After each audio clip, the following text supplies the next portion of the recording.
Oh wait, this is the moment where I start talking, right? Yeah. Hi, I'm shedding Parrot, and I like drugs.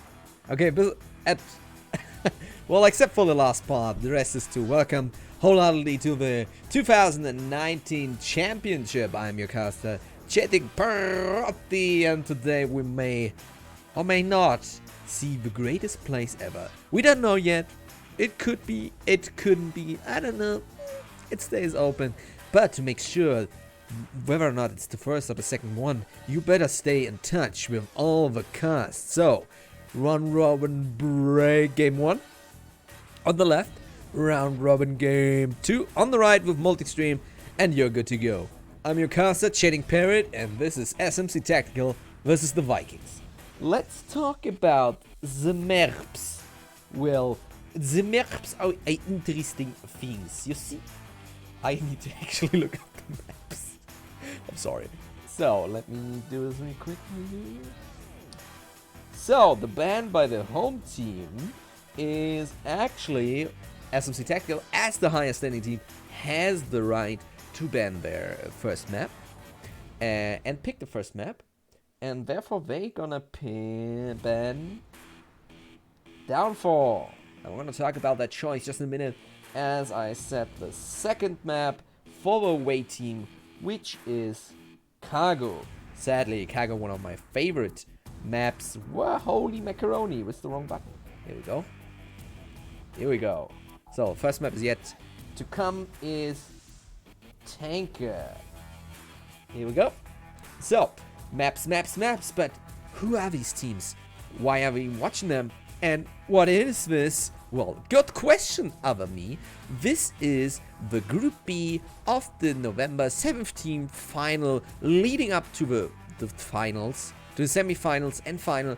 And therefore, we are today deciding who is gonna be the participant for Group B.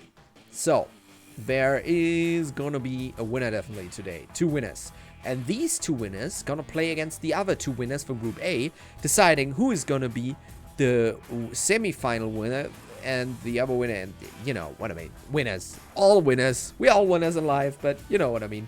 No, you don't. I don't even know what I mean. Well, anyway, let's talk about who we're gonna play just right now. So, Group B is gonna be consisting of 2 matches, equally happening at the same time in a parallel way. The first group is gonna be Global Cam versus Rome, Onward Master League 1, and SMC Tactical versus the Vikings on Awesome Master League 2, which are you right now listening to. And we're gonna go over the teams of Onward Master League 2, as is the only time we have. I cannot talk about all the teams. Who am I? Trip? Oh, what? It doesn't make a lot of sense anyway. We talk about the first team, a beloved team, and actually a little fun fact at the side. One team member from SSC Tactical is actually a caster here. Triple Nipple is playing as a player for SMC Tactical today, which is why he's not gonna cast. But don't you dread anymore. I am here to save your day. Ah, yes, the teams. Let me just do that one a little thing.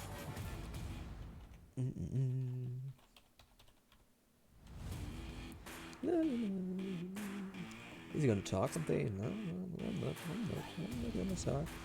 I'm gonna talk just in a minute. Talk. So, let's talk about SMC Tactical. SMC Tactical as a team is playing since Season 2, so it makes them a pretty old teams. And their team members are the following. Pancake, as a team owner, is in the league since Season 2, and the founder and leader of the team. They started out as a master team, dropped to gold somewhere in Season 4 to 5, got to master again, and are now diamond. Their standing ovation in worldwide is going to be, is not going to be, but is at the moment 4th place, preceded only by Global Can as the 1st place, Beginners by the 2nd, G-Man as the 3rd, and SMC Tactical, as I said, 4th place. So, what does this actually mean? I don't know. I just mentioned it. Next one, Captain Soda, as a starter since Season 2 and eventually all the time in the team. Same goes for Edna Jordan, part since Season 2. And then Landon Jordan, part since Season 2. And then we have Mr. Beefy, who has the nicest name I might mention. Season 2, and the only one pretty new to the team is Trip himself, who was part of the Cats and Hats since I think Season 7. He changed recently. So he's the newest member and therefore has the highest pressure here. I'm gonna make the assumption that every time they lose, it was Triple's fault. I mean, what else are you gonna assume? He's the one who is the least long with the team, you know what I mean? Anyway. So, this much to SMT Tactical. Let's talk about my personal favorite team for today's choice, the Vikings.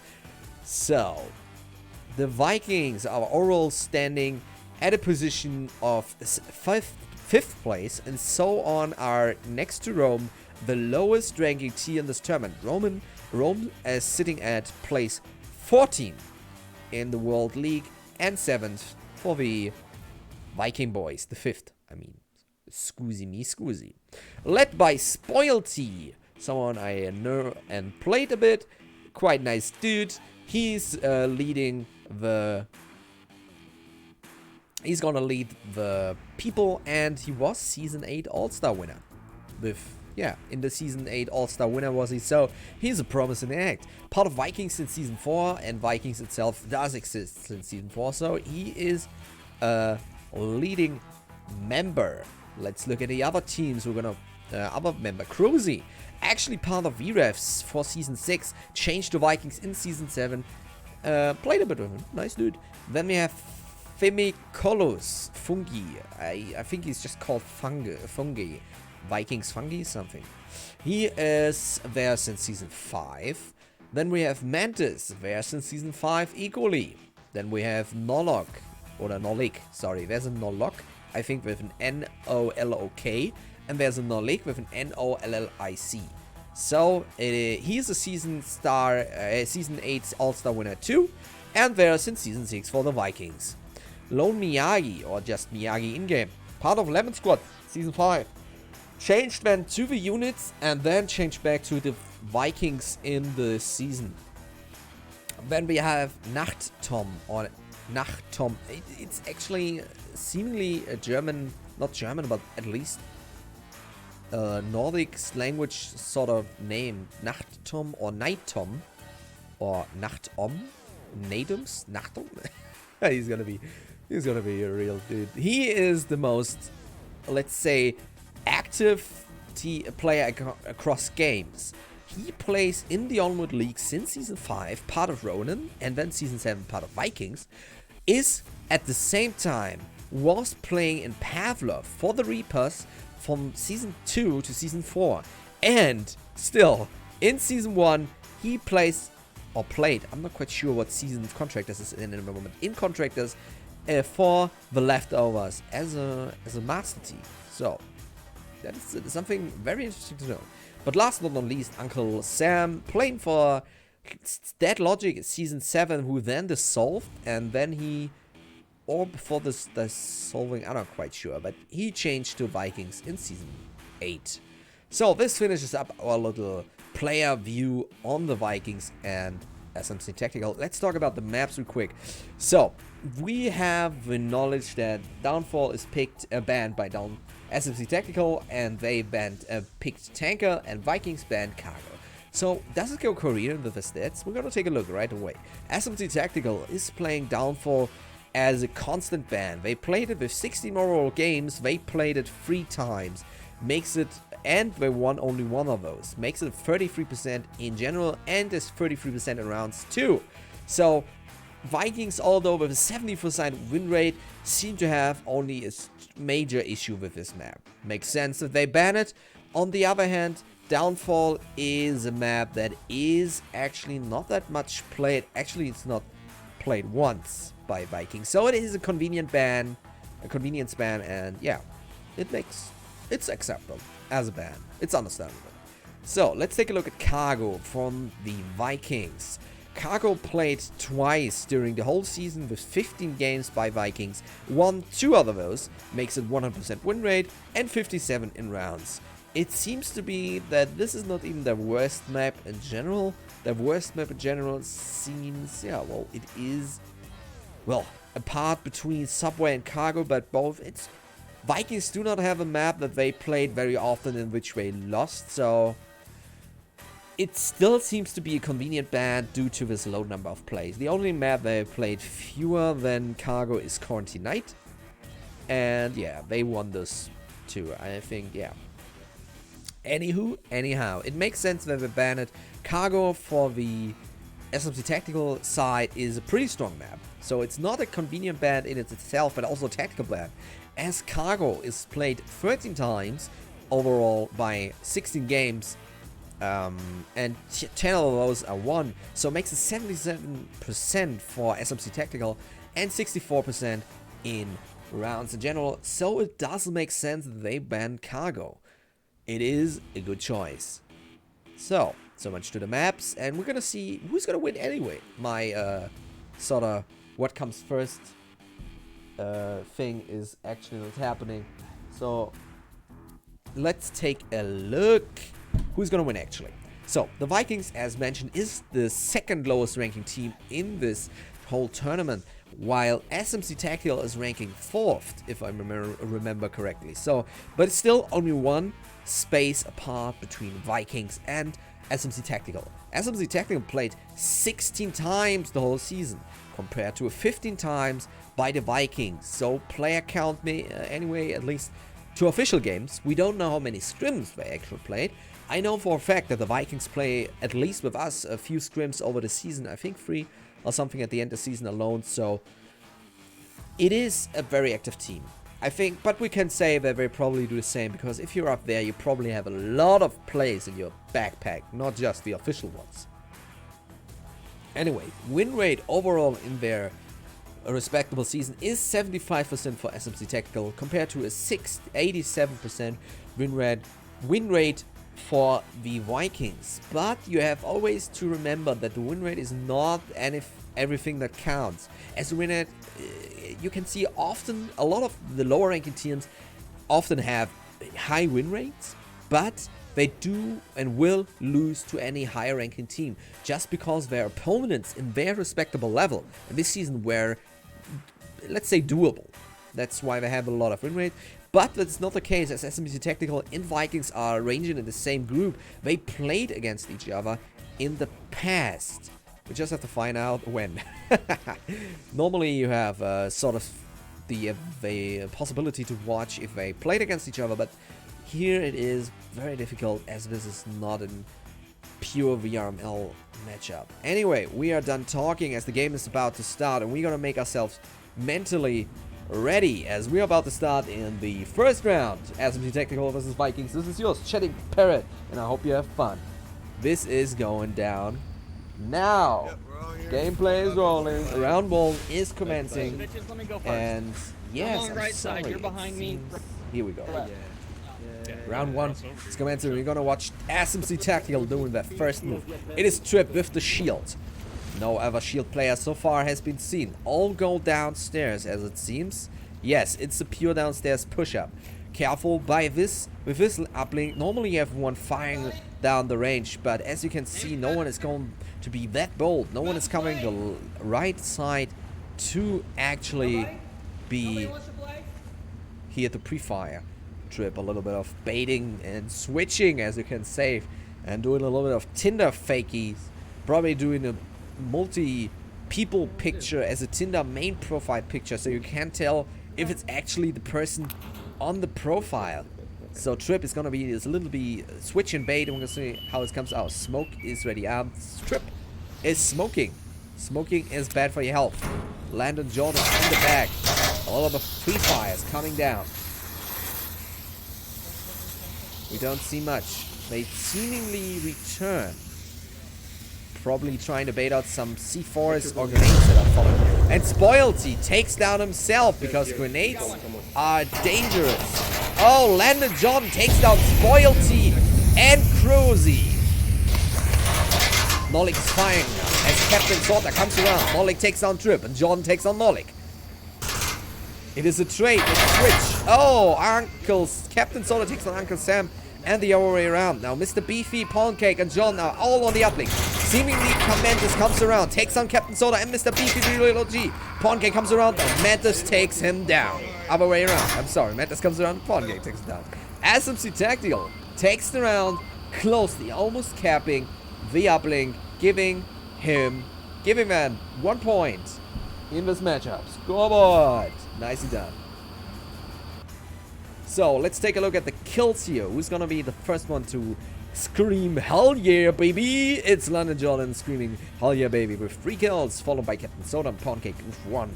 And on the other side, we have Mantis, who came a little bit late to the party, but did manage to divert this triad cap? I don't know. Nolik following with 1 kill. Makes only 2 people of Vikings actually in the game. And they don't even take the 2 minutes counter. Did they already start? Am I crazy? No, they did. They did already start. No. There was one trying to resin. No change in pace here. This is going full speed ahead. Choo choo choo. This is the winning train, ladies and gentlemen. You better hop on the train and hype choo choo, because this one is driving with or without you. They're pretty good at holding corners, so good luck, have fun. Now let's take a look. The defense. Early pre-fire by Trip, as I mentioned before. Normally this is a standardized move. Oh, fire is coming back on Trip. Hell let loose. Nolik and Mantis going from above. And Spoilty takes down Pancake and the other way around. The right side is clear now. Oh, that is a neat trick. Smoke coming from above. Trying grenade is flying, but this comes in close. As Nolik comes from behind, takes down Captain Soda and gets down by Trip. Oh, Trip averts Uncle Sam's bullet just by an inch. Fire is coming back and forth as both teams are trying to get a grip around. Landon John takes down his own teammate. No! A vital mistake has been done here. Uncle Sam and Trip taking down each other. Now it's Mantis. And Landon Jordan is the only one alive on the uplink. Mantis and Crozy, both from different side. Now it comes all down to one major part. Timing. Crozy has to push up. London Jordan comes around. Mantis comes. No! Jordan sees him, whatever, and takes Mantis down. Nice strike. Crozy did miss the time window for the push. Now it's London Jordan taking down Crozy with the overhead fire, giving London Jordan the second round for SMC Tactical. What a dry run. This was no loop involved, ladies and gentlemen. This was an equal penetration, if I may say so. Woo! What a fast-paced games, ladies and gentlemen. And I can say I dig it. I dig it very much. I am very much into this, if you can say what I mean. You definitely could feel it, if you know what I mean. Anyway, if they don't give me any time, it seems they're already starting, did they? I'm unsure. I heard the begin counter. Let me... Okay. Let's at least get the scoreboard ready here. 2 points for SMC Tactical, the home team. So far, the Vikings are not able to keep up with this stuff. Oh, Gammit is this much. Gammit with a G for G, damn it.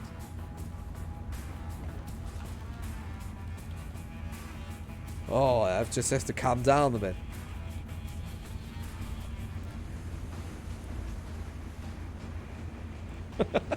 Okay, let's talk about the scores here right away. So we have 2 by Swit SMC Technical and 0 by Vikings. The kills so far goes mostly to Landon Jordan, who did 2 alone in the last round as he saved his teammates, but as Beefy killed his own teammate, or was it Landon Jordan? I'm not quite sure. Some tinkle were happening. Am I going crazy? They're already in the game. I have no chance to answer and commentate on anything, as this is already commenced and SMC Tactical pushing, no time to react. Third round is commencing, ladies and gentlemen, and this time we have the uplink upstairs. Let's take a look. Cruzy here. Let me lend you my hand in this. Where do we even leave? Oh, Captain Soda taking on Mantis. Downstairs, so chaotic. Smokes are flying as the uplink is already under fire. Hot. Jalapenos are being served. The Spoilsy takes down Sota. Crozy takes down Trip. Whoa! Jordan takes down Crozy. The kills are happening faster than I can actually lose my mind. Pawn Steal comes around, takes down Spoilty. Nolik takes down Mr. Beefy the Real OG. Damn, this is some original creation here. Pancake taking down Uncle Sam, and Jordan takes down Nolik, securing the third round for SMC Tactical. Damn, you need to do some breaks here, people. This is not fair. Let's take a look at the skills before we even start a new round. Led and Jordan leading with 6 kills. Pancake with 4. 2 with Trip and Captain Soda. We have on the other side, we have 3 by Nolik, 2 by Mantis, 2 by Spoilty, and 1 by Crozy and Uncle Sam. Oh, wow. This is a fast pace. I have to cut them. They're already starting. People. This is my taste of a game. Really fast. Really already got in there. I'm already losing my accent here. What is going on? Scoreboard. This is probably maybe the last round for Vikings in this first matchup. I'm not quite sure what's going on here, but I can only say that I do like it very much. Already Pre-Fire is coming out. Both teams are on the push. The defense is getting more and more aggressive. This time we have a one-lined offense. All on one level, sort of pushing. And Trip takes down Nolik downstairs. Trip, you beast. Not just a godly caster, also a godly player. The grenade is flying. Nice try. Would have been great danger for that Mantis there. This time the attack by Vikings is way slower in the pace. They are waiting for Tactical to come out, and so they can take him out. Like the trash they are. Didn't say that. This was out of the Vikings' perspective. Don't be mean. Spoilty already pushing up. Come on. Great leadership. Great German leadership. Never hurt anybody. Oof. Spoilty already flinging that smoke across the city.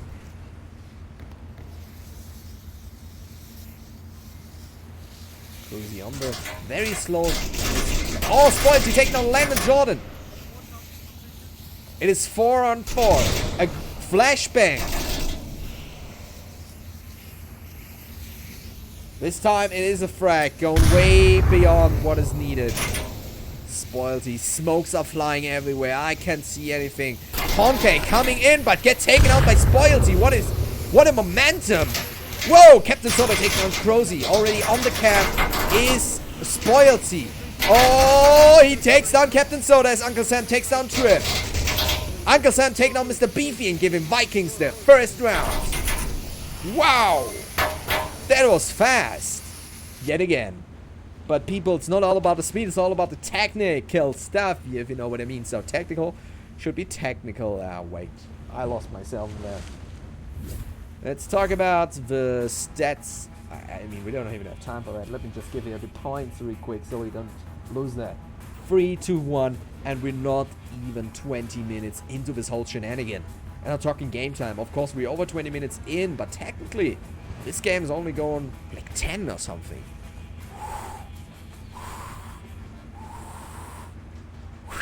Sorry, I just have to breathe because I was holding my breath for the whole last 4 rounds. I need to breathe as well as I need to drink, and we can use the time, ladies and gentlemen, as we talk about hydration. You know, one of the #1 causes for many things like headaches is actually dehydration.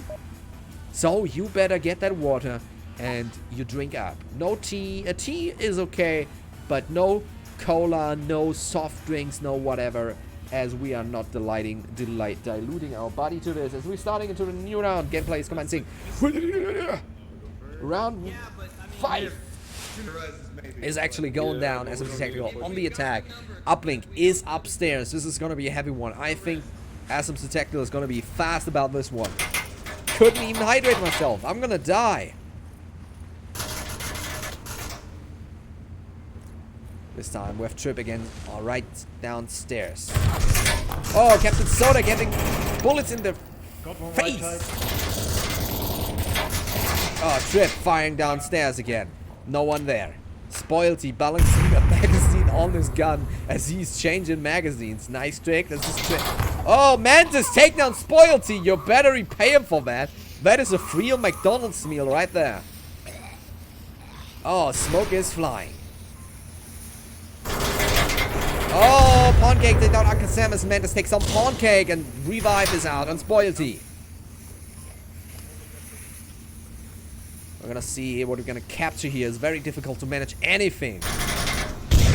Oh, Nolik taking on Jordan with the grenade though. Beefy is discovered as Cruzy fires bullet on him. Trip revives Jordan. This is the second revive going down.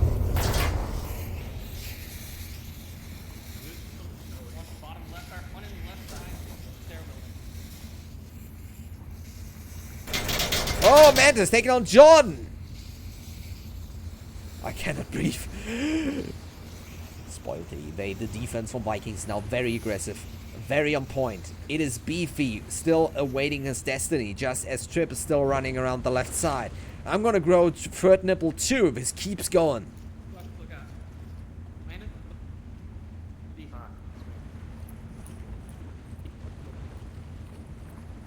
So far the move is a little bit more coordinated. We have two of SMC Tacticals going together.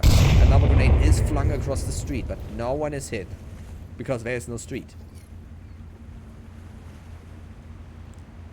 Mr. Beefy and Trip on the move. They are only awaiting certain death as they come to groove across the dance floor. Woo! Woo! Across the dance floor as Groovy takes down Trip me away. Mr. Beefy is hit. It's going down to crit. And Spoilty and Beefy gonna end this round with a trade. And Viking win the second defense against SMC Tactical. The first, wait, they won the last round as attacker, now on defender. This is very hurting in my mind here, ladies and gentlemen. Scoreboard. So, the kills are getting grown and grown as Landon Jordan leads with 6, Pancake with 5, and 3 kills by Trip and Captain Soda, and 1 by the OG. Then we have 4 leading Mantis, 3 by Cruzy, Nolik, and Uncle Sam, and the leading party is Spoilty, our captain. Captain, my captain, you are leading us to victory as long as a whole, but the pressure on Vikings is still high, as we're only 1 lose away from the lose. Makes sense, does it? No, it doesn't. Well, as Traden puts it quite nicely, they are trying to end the game before the other can start it. The question is, who's who?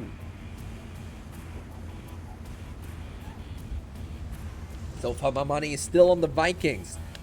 Because they, even though they might lose the first round, it all comes down to their map choice on the second.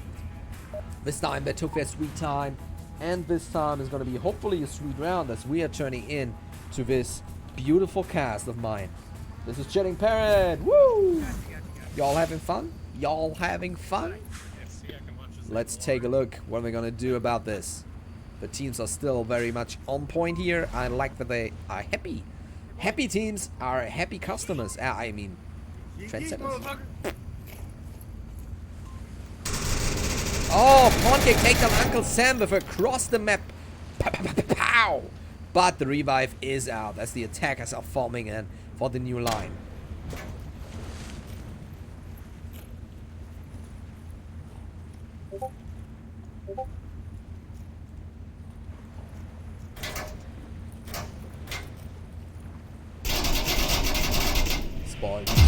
Barrage, but C4 doesn't care about your bullets, baby. Smoke through the wall, giving a nice cover to the left. Nolik is pushing downstairs.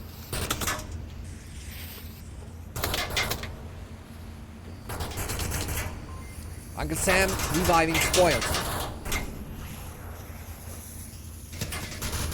The attack for Vikings is hold tightly. Mantis taking down Trip.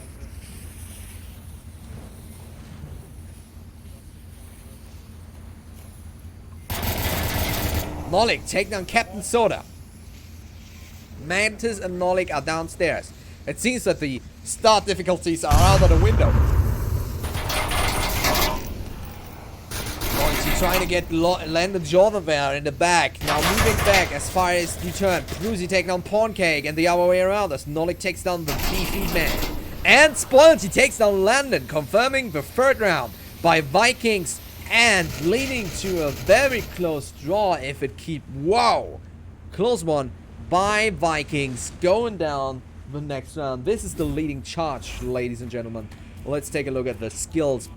Who does skills? What do you mean look at the skills? The skill is on fire, baby. 3-on-3 by Vikings and SMC Tactical. So far, it is a very strong push. It comes down to ultimate studied strategies. The smokes all just placed perfectly. The kills going down as they have meticulously been planned out by both teams. What I mean, same. They just went in and were like, let's throw some smokes, let's throw some grenades. And in the end, it's all about strategy, not in this case. In this case, it's seemingly all about being seeing the enemy first, firing and hitting fast and hard. Like a train, like a train.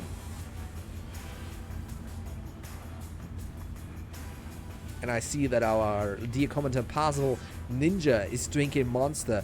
I like to intervene here and tell you all about the risk of Monster. Monster itself is a high sugar, high calorized, high caffeine drink. So if you're using that continuously, not just hiding the chance to get actually obese and overweight and risking other sicknesses, just as, let's say, high blood pressure and high things that are high. High things are not high. Just telling you, high things not good. Anyway, enough PSAs as we're talking about the next thing coming up. It is the gameplay. As we are returning to round 7, finalizing our movement. SMC Tactical is in a planning stage. This time we're gonna see if they actually have a plan that puts out Vikings. And let's just say, yeehaw, as we are watching and hopefully betting. Hopefully you have some bet pools running. The next win. Vikings in the defense. Defense is normally easier than offense. The clue on this part of the map, as the uplink is here, that you actually can be capped, even though not controlling the cap itself, as you can cap through the walls on this uplink. Norlik operating outside the boundaries here. Beefy coming from downstairs, it seemingly is. Uncle Sam peeking through the bulletproof windows. Real OG just firing some bullets, making some noise, but returning eventually to upstairs as he just rotates to confuse the enemy. Where they're coming from, who knows? You don't know, certainly. So far, the attack is stagnating and halted, as they still trying that angle. They're trying to find the picks so the preceding attacks can actually be made. Nolik is aiming. We saw the laser coming for Sota, but so far Mantis is holding back. The Praying Mantis. Mantis, by the way, has a cool YouTube channel if you want to check it out. Mantis on the push. And the C4 taking down Trip.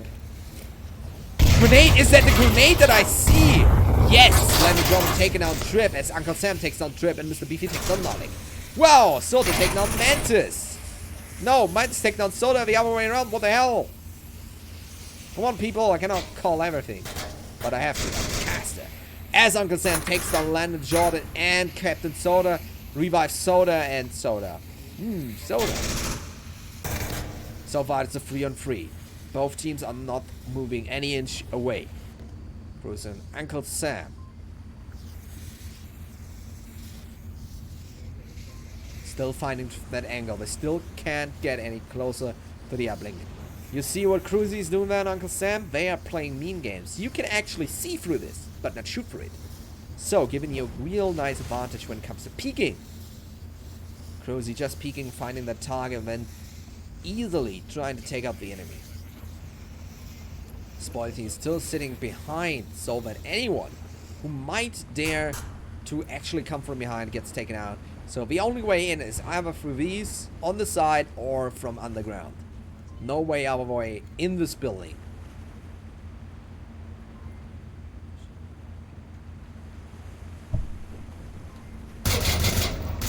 Oh, Mr. Beefy serving Uncle Sam's own beef. Nicely done.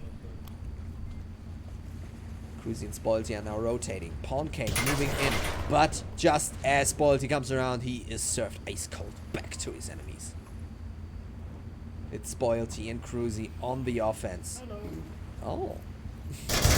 Oh, Cruzy, the monster. Oh!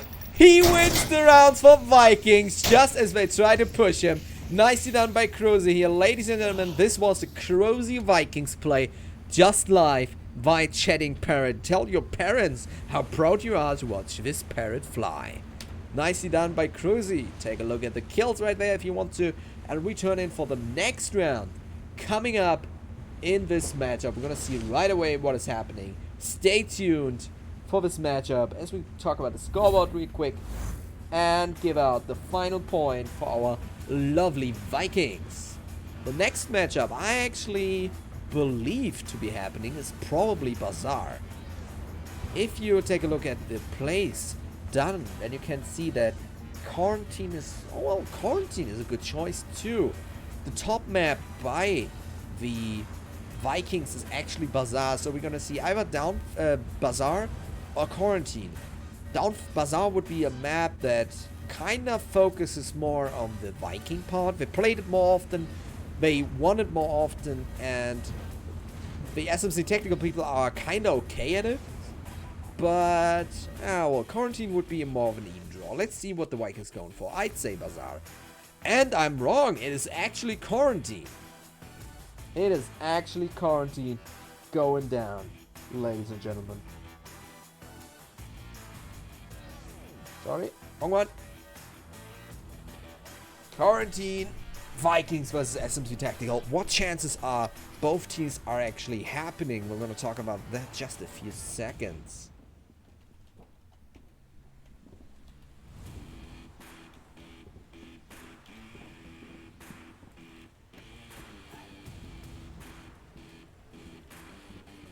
So, the map choice. Map choice was this time down to our friends from the Vikings. They position on that map as they've played it actually 6 times. 4 of those are actually for wins. So 4 of those are wins. Makes it a 67 and a 73 in rounds. Pretty solid. SMC Tactical on the Quarantine side is actually played at 9 times, made it 3 more. 6 out of those is wins, 67% win rate, and 58 in rounds. So pretty solid too, although the rounds counter is a little bit lower than this of Vikings. It's gonna be a more close match. I am very keen on knowing why they actually choose to play this map. Well, we're gonna see just when they're starting to play it, I'd say.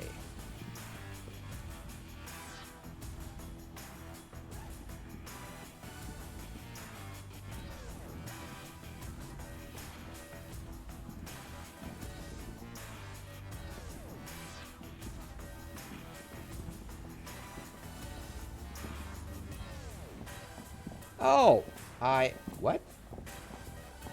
Oh, it seems that they played the second map. They picked it too. Interesting. So I just got the info that the second map by Trip is actually picked by them too. So the winner picks both maps? Interesting choice.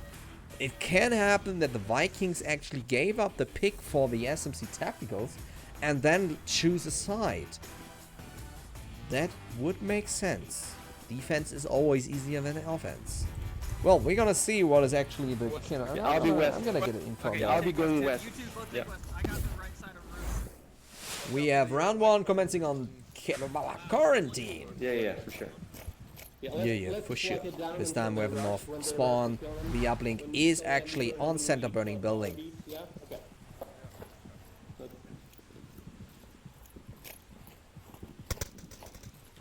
Want a gas station? Whoa. Nolik taking out Trip and London taking out Nolik. London. Take me back to London.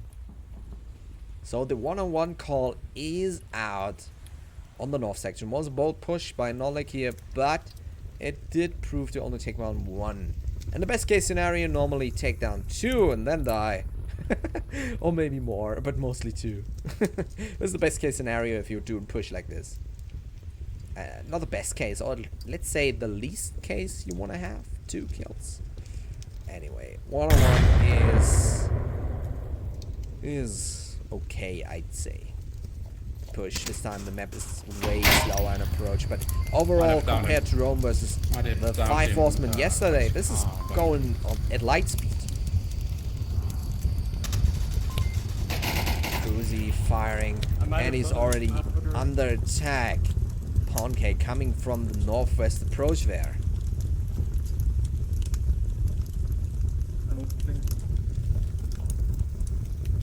Information isn't crucial to winning any match, so you're doing something, better tell your teammates. Already firing, going prematurely out at Cruzy's X position. Ooh, close one. I think that was meant as a little bit of friendly fire there. Spoiled to take down Mr. Beefy with the frag. Nicely done.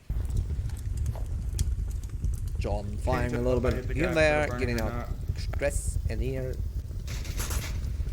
Pancake take down Cruzy and change him, but Pancake's still alive. I'm resing you. Wait, here, get up, get up.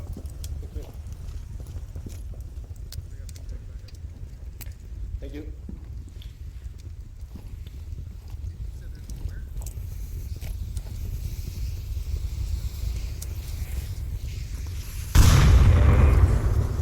The grenade was pretty nicely thrown, but way off.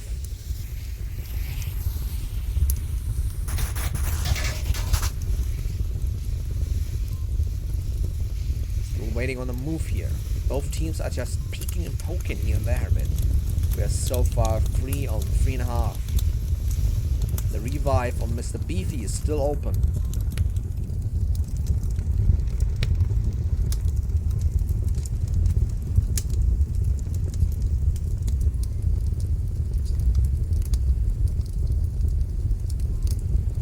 So far the Vikings still to be holding strong. The grenades are only punctuating but not taking out important parts of the team structure. The attack is holding. Oh, Mantis taking on Pancake. Uncle Sam taking on London Jordan. So far, Vikings are bloody brutal. Only one alive. Who's going for the revive on OG? Captain Sota. That sounds badass. Not gonna lie. Captain Sota. The last surviving member of SMC Tactical is trying to regain of the control for his team. As the Jedi Council is still deciding on whether or not he's going to be a Jedi Master.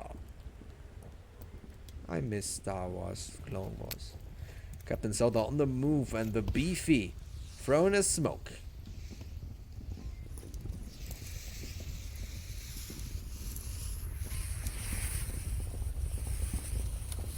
Captain Sota still trying to get a peek on Mr. Beefy. Doing a little bit of a diversion, but Spoilty is already on them.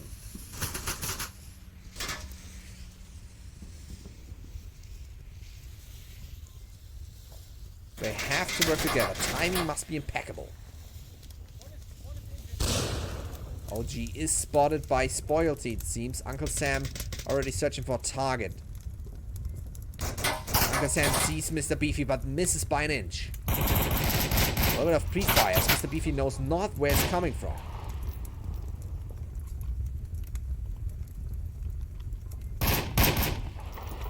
Only some random fire going out.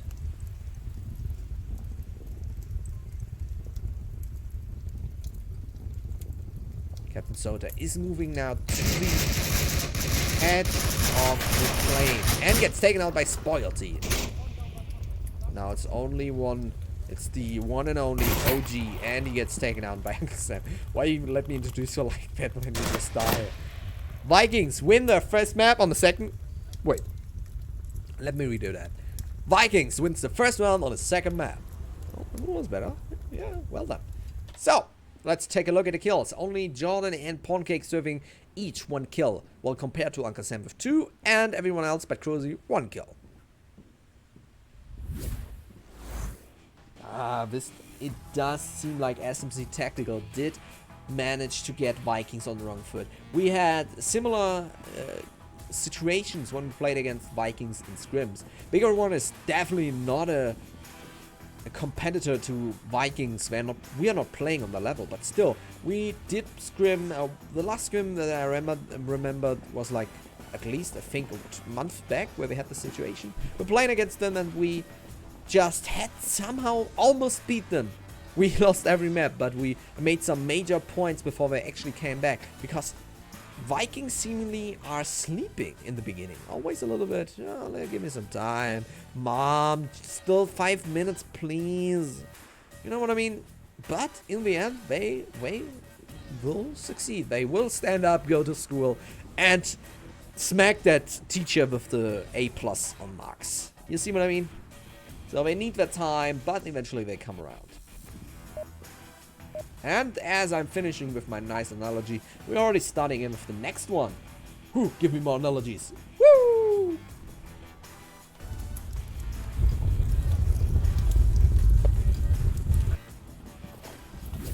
Round 2.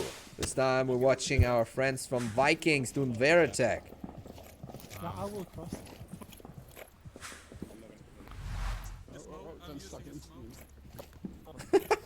Uncle Sam Crozy cuddling a bit. Ooh, Crozy already getting hit by a bullet. And Trip taking out Uncle Sam! And Crozy? What? Trip serving that ice cold spawn cover. Yeah, I'm trying to invent that spawn cover thing, because pre-fire is actually it's not the pre-fire is when you come around the corner. Pre-fire. Oh, Captain Soda taking on Spoilty.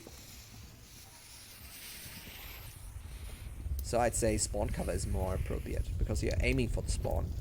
You're not, you know what I mean? You know that there's an enemy. When you're pre-firing, you don't know if there's an enemy. Oh, Snorlik already getting served ice cold. So far, Vikings seem to have a little bit of stutter in their attack move. There's only 2 of them are actually still alive. They're trying to find a way out of the spawn. They're getting circled. Oh, Captain Soda is serving Snorlik more bullets. You can always call him bullets for breakfast. As Mantis is now the only one alive. He has no chance of getting out of there.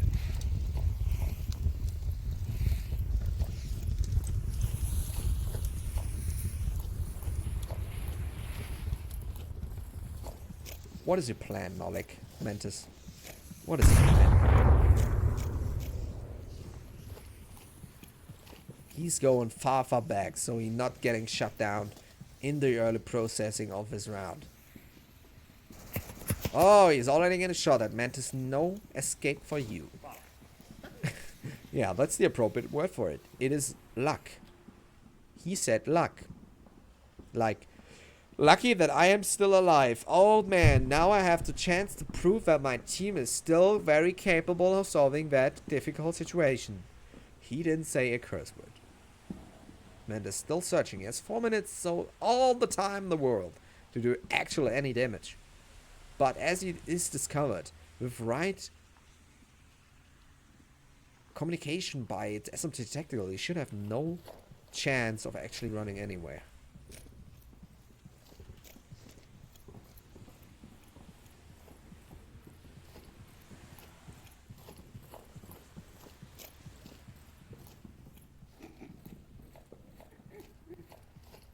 Mantis chuckling a bit. Woohoo, I am chuckling, I'm in danger. Reminds me of the Simpson meme. Oh, fuck! Oh, luck again. Mantis. Trip is just unbelievable. He took down 3 people alone. And this approach by Vikings. Freaking frick. Hell, that was... Wow.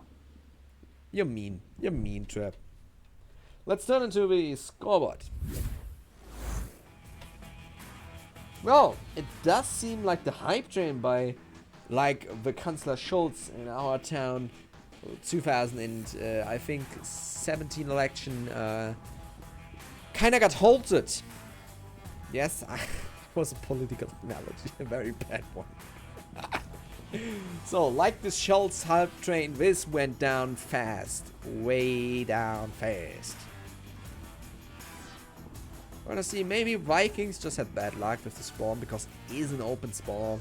It is, as you can see, with pretty dense fire, you can actually do quite some damage.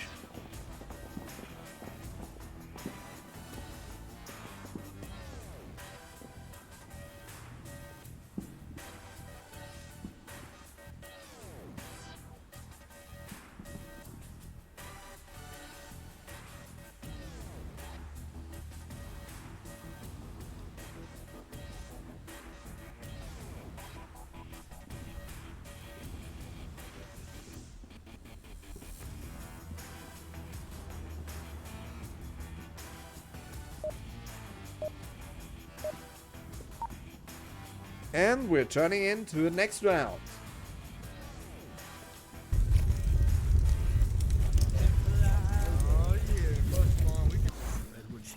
So, this time the Vikings on the north spawn and north objective against the SMC Tactical. Pretty close spawn, so we're gonna see how they manage to do it. Round 3 is commencing.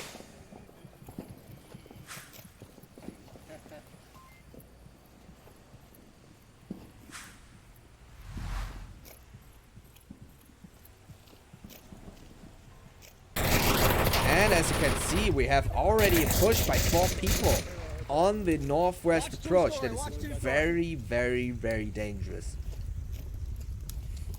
Hey, I'm going all the way around the west side real quick to get this peak. Don't forget about me, yeah. We won't.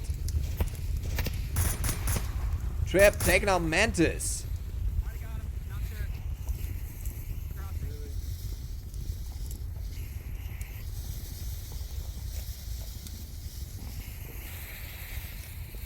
Spoilty reviving Mantis now. And they're getting stronger in their approach. Nolik is actually waiting for them.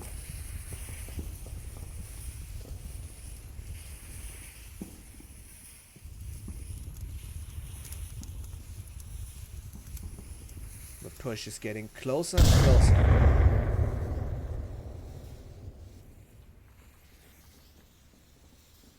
The defenders are sure not to show their heads. Oh! C4!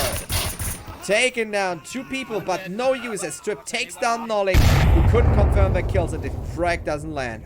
So far, that was a good C4, but no usage for it whatsoever. Swinging. Landon John takes on Mantis. So far, the defense by Vikings has grown thin as Spoilty is taking out Mr. Beefy. Trip taking out Uncle Sam. He's so good. Last one's Ruth. The last one, you say? That could be a failure in estimation. Cruzy pushing up, getting taken down by Spoilty as Cruzy takes on Sota. And Pancake take down Spoilty. Now it's a one-on-one plus a revive, but way off limits. Even doesn't go around.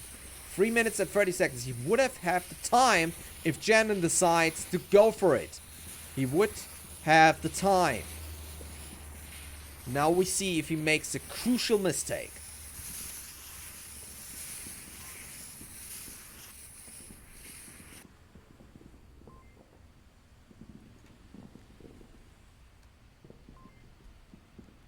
Landon is going for the attack. Now, is his estimation that his enemy, as he is aiming for it, on the hillside? But it doesn't seem like it. As Jordan, no! Cruzy takes a long time and is too slow as he wants to get up to take down the last one, SMC Tactical. SMC Tactical, Landon using the time and taking down Cruzy. This was close, but in the end, the fastness of Jordan proved to be the crucial point here. Wow. So both teams have a pretty good understanding of the maps. Sure, they're top tier teams. They need it. But wow. That was a good one. So leading kills is Trip with 5. He's a monster today. Followed by Jordan, 3 kills. Then Captain Soda with 2 and Pawncake with 2. Mr. Beefy with 0. Then we have 4 by Spoilty the Captain. Today equally a very beautiful monster. Then we have Uncle Sam 2 and Mantis, Nolik and Cruzy following with 1. Both teams have somewhat slowed down the general approach. No, the rounds are completely taken up the 2-minute time that they have. Actually, we can mostly, especially lower tier teams, take a little bit longer because you can actually turn off the auto start. But normally teams tend to stick to the 2 minutes. So, but they were just all over the place in the first 3 rounds of the first map. We're just like, we don't need that time. We're just gonna do 30 seconds. Just go in, just do it. It is 2 points now for SMC Tactical, as this fight is getting closer and closer to his victory. Who now wins? Now SMC Tactical has to win. And we're already starting in for the next round.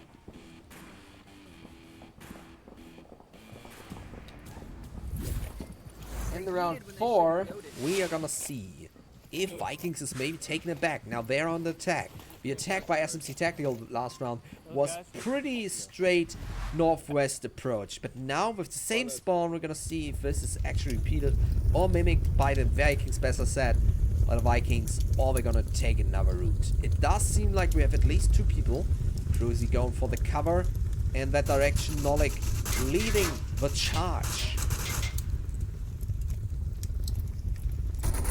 Oh, that is a difficult one, as Mr. Pete is already waiting on that. Cruzy going with the pre-fire, forcing Mr. Beefy into the cover. General approach is still on the same, they're still on the same angle, but yet a little bit more spread. We're first trying to take some people out over the dunes maybe, and then trying to go in through the northwest approach here. Same like SMC Tactical did. It is the closest and fastest way to the uplink. Still, it's a very dangerous one. Vikings.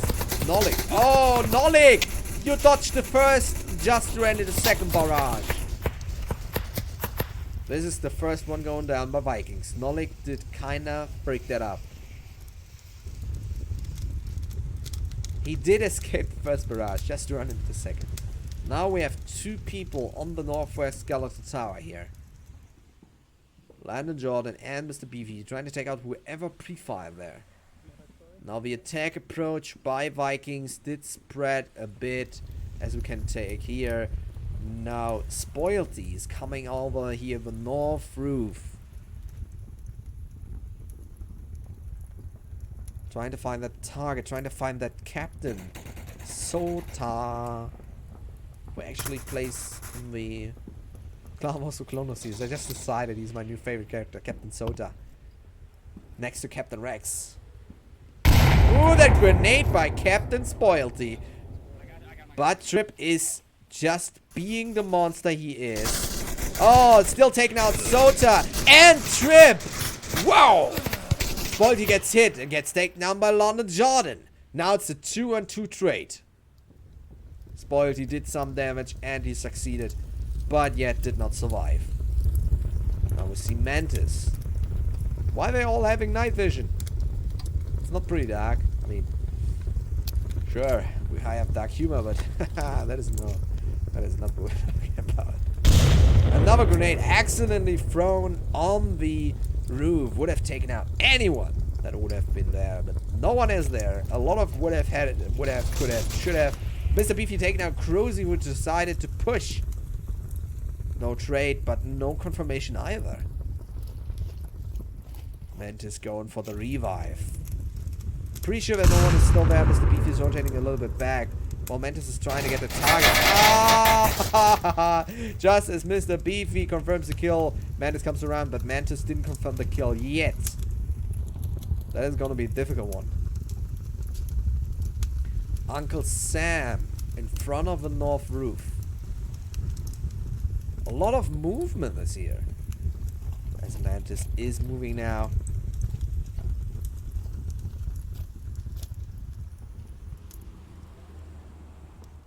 London. Jordan on the roof himself. That grenade, if he had thrown it a little bit earlier, would have taken down London. But now, later, I mean. Now we have two members on the south northwest static building. Jordan is a little bit excluded, a little bit of a far side there. But he could follow and shoot Mantis in the back. Like the trader he is.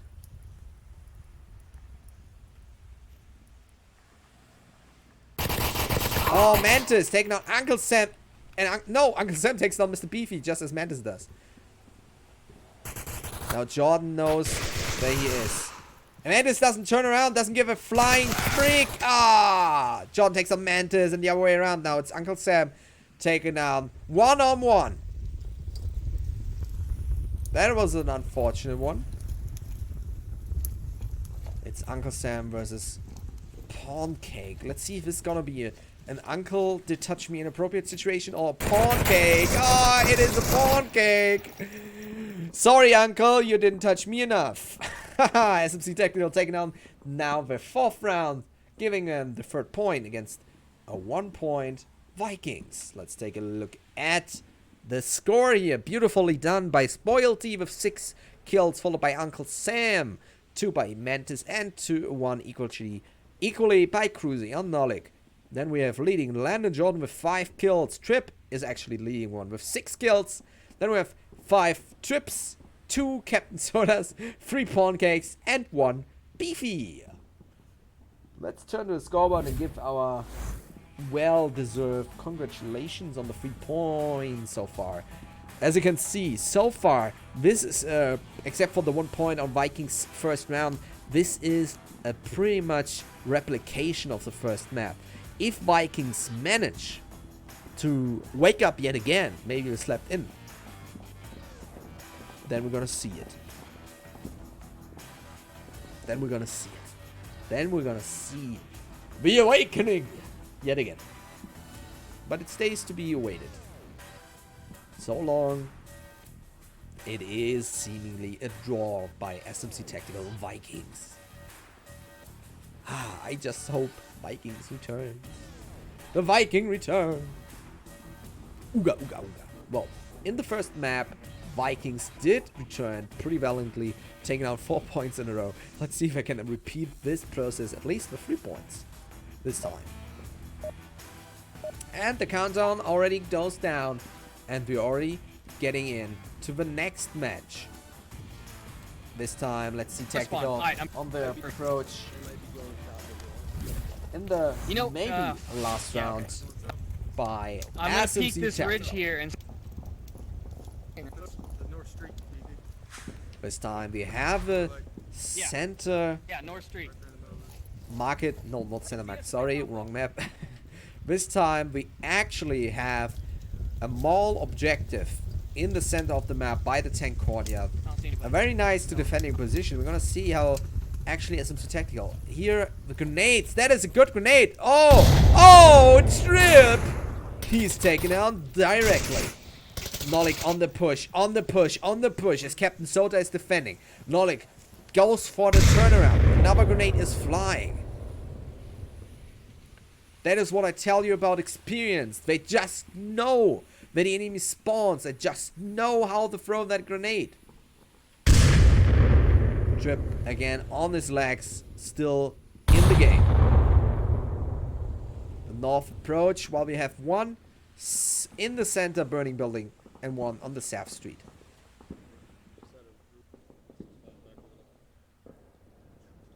OG goes for the turnaround, goes for the little flank by the wing.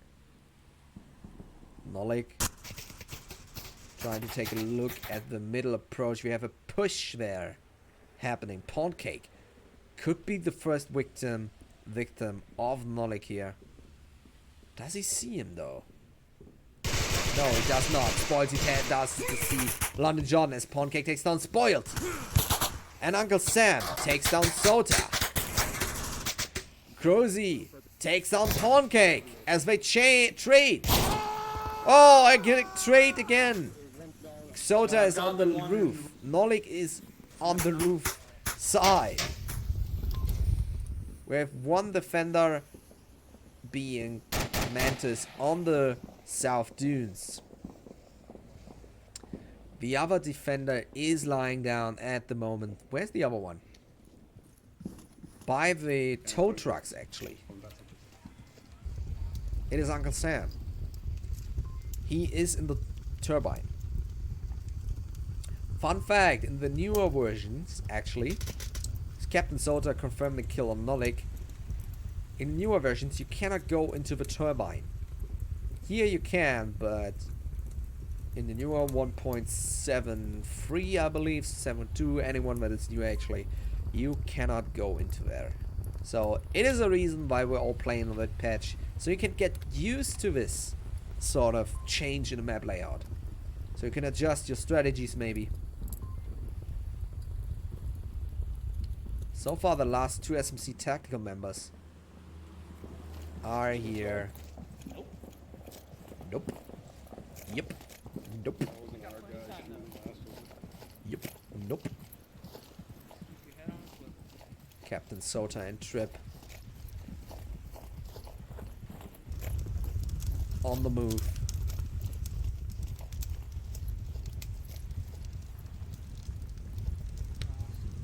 They're trying to get for a rotation, maybe to get in through where Ponte actually landed.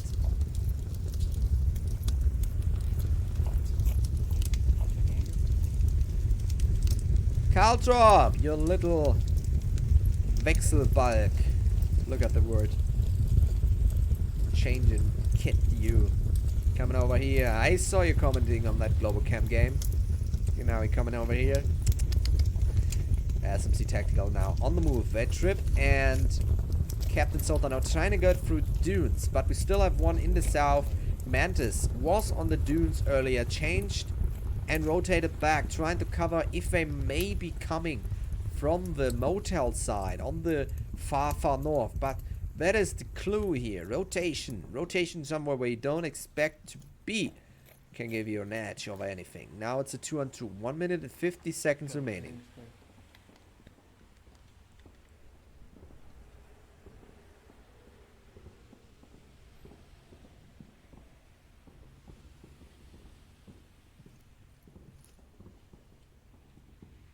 Mantis is still covered, but he still has an eye still on the uplink.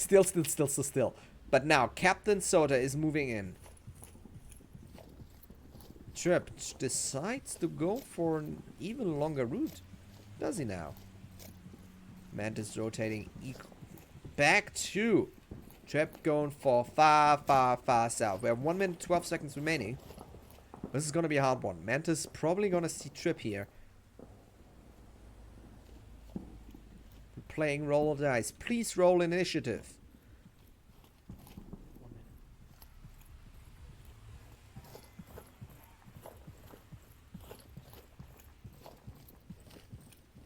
Mantis is just moving.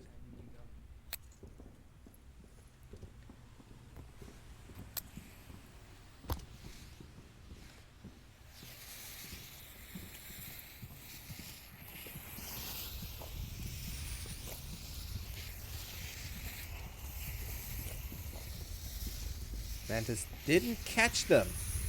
The smoke should make them aware as Trips takes down Uncle Sam. Now the uplink is open. 20 seconds remaining. This is a safe cap. Mantis can't do anything about it. Ladies and gentlemen, this marks the end for the Vikings game. Welcome to the league. SMC Technical wins and Trip makes the most female scream I have ever seen. Vikings rolled initiative and they failed hard.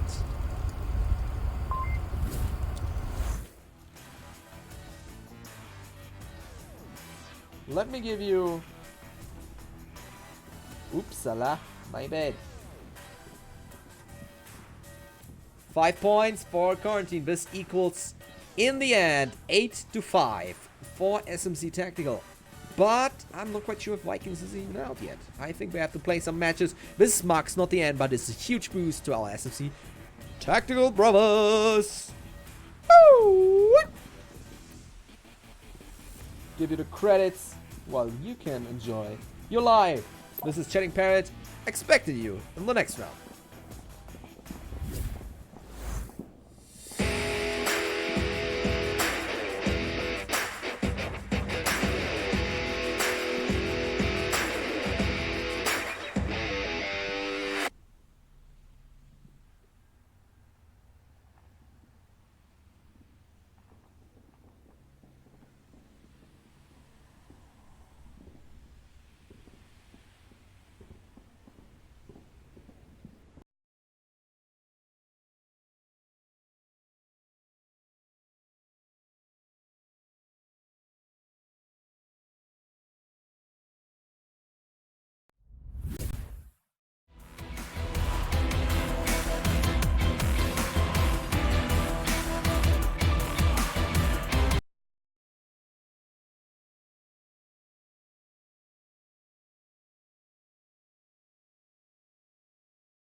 Welcome back, ladies and gentlemen. I'm very sorry. It seems that if you don't watch it, the overlays just do what they want. So,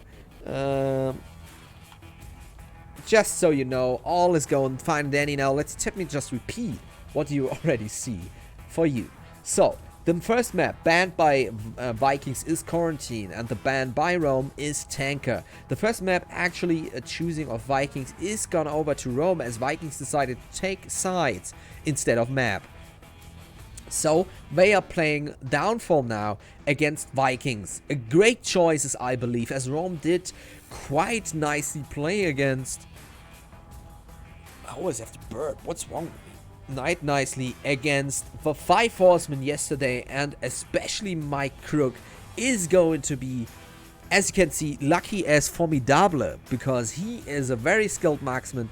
So don't wonder, don't pant, as we're about to send you on a journey to SmackDown. The question is Viking gonna use their overall bad experience and performance against Rome be any help if Mike Crook gets out his long, hard, and very nice weapon? You're gonna see right here, Vikings versus Rome. We're just waiting on both teams to get ready to start. I imagine this is not gonna be as quick as the normal games between the game between SMC Tactical and Vikings, because at least Rome will take their time to plan on Vikings. So we're just waiting on that, so we don't get fushy. We can in the meantime talk about names for Mr. Lucky as filtration. I have write down around 7 words, and I must admit I made sure that I didn't use them yesterday, but as you can tell, names with F, it's getting really schwierig, difficult. So let's say, I hope, why am I even talking? I could just, way better. Forget what I just said. We are covered by names from Mr. Lucky S franchise. So don't you dread, because we are ready. In the meantime, we're just waiting. We can talk about our sponsors if you want to. Our sponsors, thanks for VR Cover, the best, easiest, and most hygienic way to change your covers against something that actually is described as usable, because after thousands of hours of VR sweating, your girlfriend surely wouldn't want to touch it, and your boyfriend neither. So better make sure to change it against something nice and comfy when you are showing her the nice world of VR while you touch her very inappropriately. Her. So better get over there to VR Cover, who also covering you up with nice t-shirts and all sort of accessories. Also thank our sponsor VR, I always forget their name, ProTube, who are giving you one of the best ways of using a gun stock. Their carbon fiber gun stock with bipods are actually making you the best marksman you can be, even almost as good as me, or maybe even as good as Mike Crook. So head on over to VR Gunstock and get yourself something nice for your Christmas, or your girlfriend Christmas, boyfriend, I don't know. Get them something. At least get them something. I don't know. We're just ready on that. And you can also be very happy as we are awaiting next round. Is going to be casted by me and Buxton, who's currently over at VRML 1 snooking with Mr. Trip. Trip, me, and Buxton are the only ones casting today, while our colleagues, Mr. Sleepy and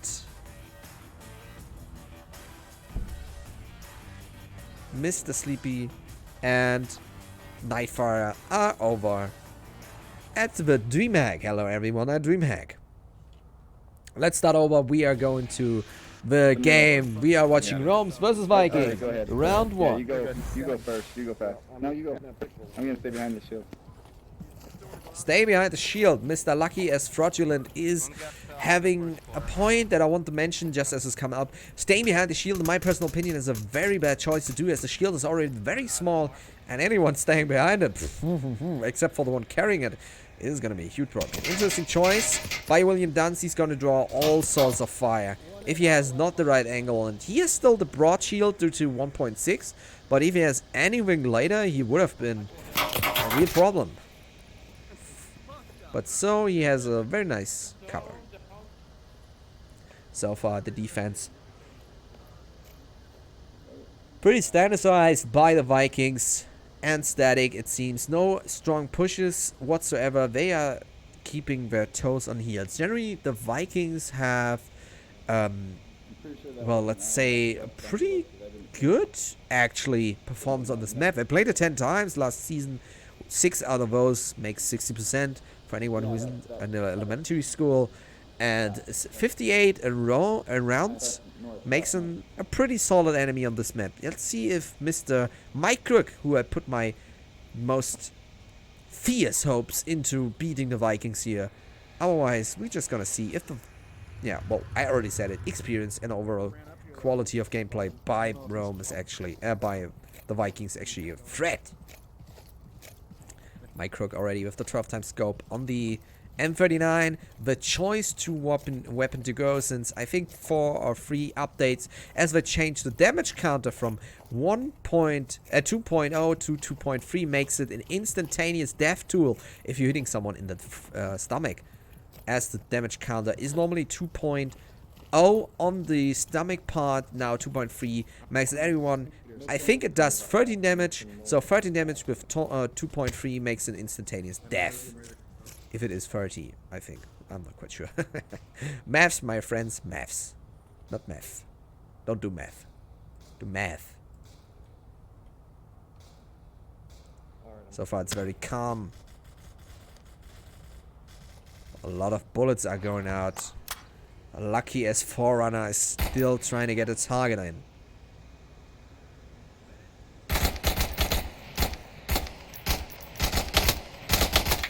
Hitting a lot of these nets.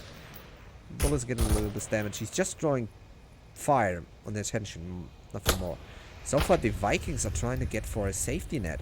Not taking a lot, just staying in the cover spoilty here. Nice. Oh, taking down Man Bear Pig. First kill from Rome is out. A smoke by this William Dunst.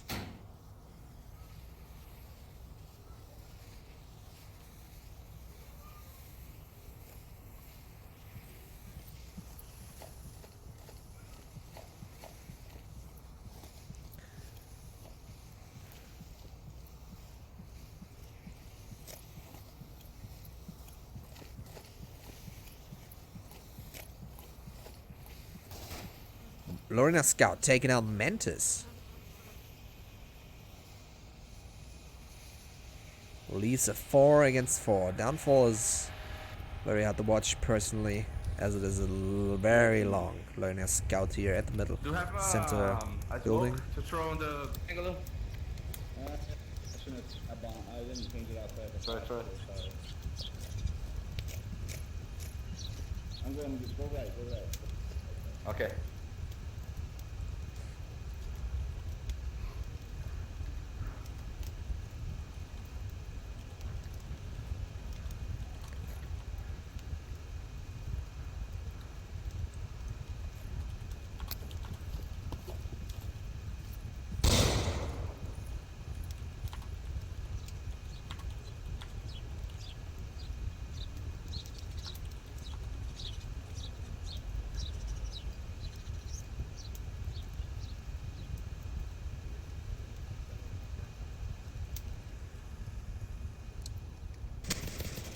And Nolik is taking on William Dunst, and Lucky as fictitious. But at the same time, Nolik is under fire, getting into cover. Vikings are leading 2.5 against 4. 1 minute. Who is he taking on? Lorena Scout. And Mike Crook takes down Nolik. So far, Mike is now alone. William Dunst is alone now.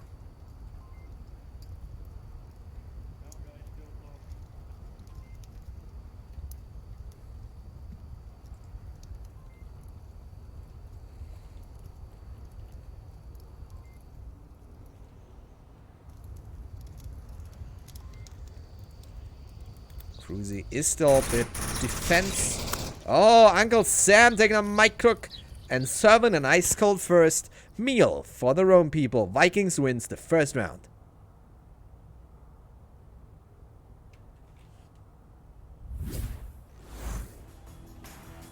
So far, it seems that the Vikings are, well, serving. Defense is very easy compared to, not very easy, but it's easier compared to an offense, especially on this map, as you have to practically in some positions just don't even move. Just keep it. Just do the same.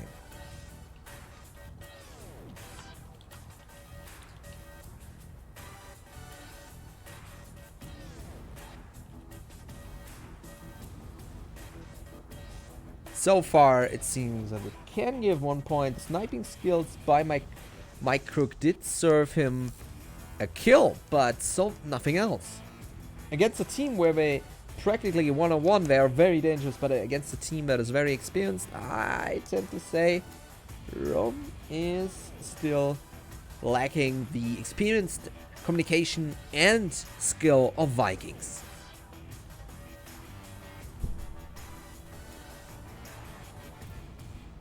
"20 seconds, shoot the round, commence as..."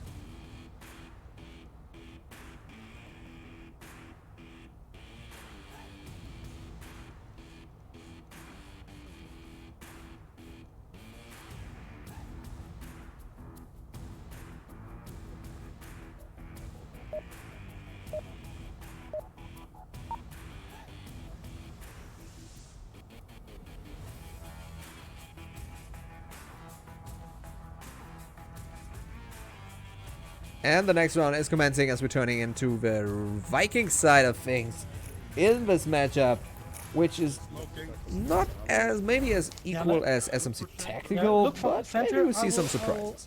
Look for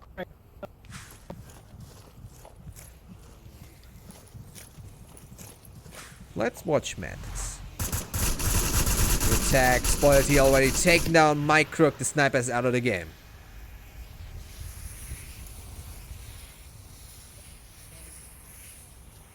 The Vikings are vastly overpowered compared to Rome. Their experience make this game a hell. They know where they can go, where they can't go, and lucky as Forfeit doesn't know that compared to Vikings. 2 kills already in, and the round isn't even 1 minute over.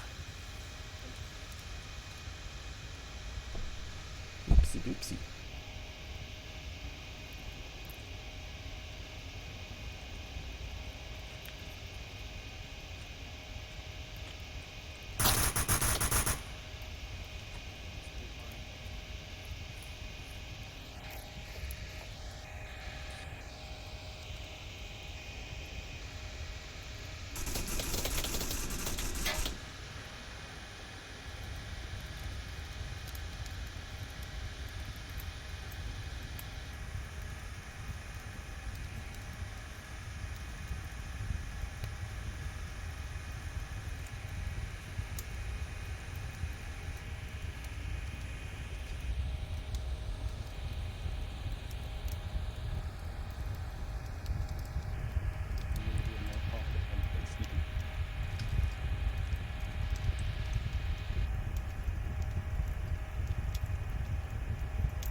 The sneak is going smoothly as Mantis, aka the Sneaky Snake, is getting closer to the uplink.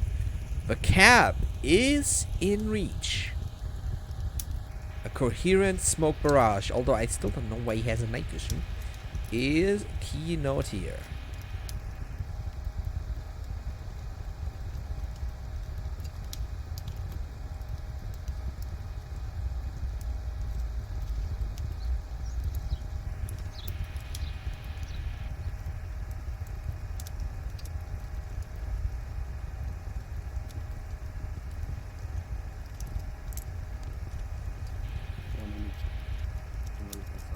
indication is subtle, but true.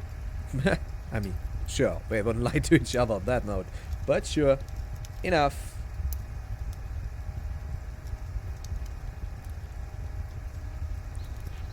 The communication is just good. Not finding words here.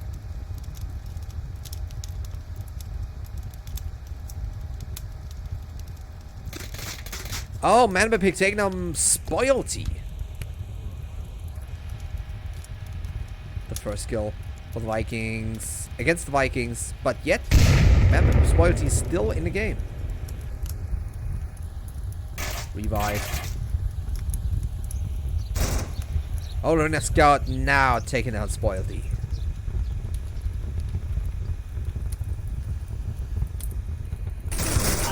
Oh, Cruzy taking out Lorena Scout.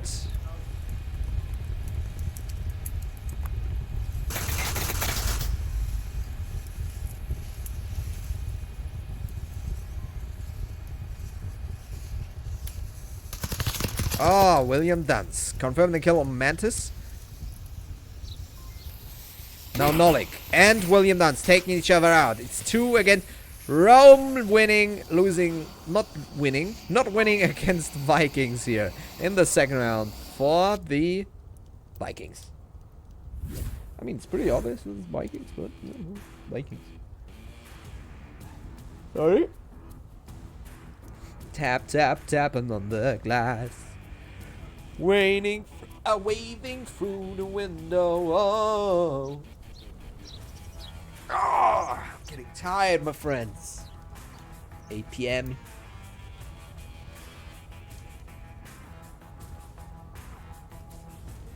Let's take a look at the score here right there. With 2 kills. Lorena Scout, William Dunce, and Mike Crook. Then we have 4 kills on Nolik, 2 on Spoilty, Crozy, and Uncle Sam. 45 seconds, then we shall begin our next ride.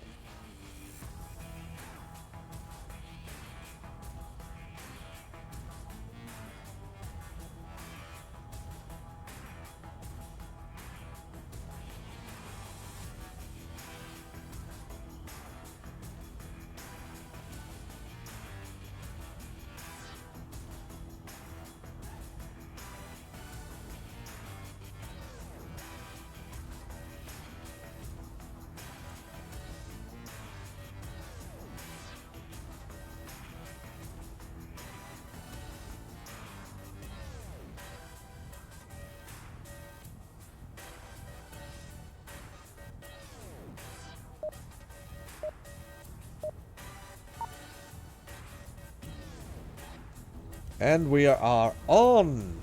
Next game is commencing. Next round. Let's take a look at our own boys this time. Round 3. Max. Very good. Very good. Change their Max. A good mag is healthy and keeps your body clean of bullets. So have always a mag with you, my ladies and gentlemen. This was a PSA from the North American Gun Association.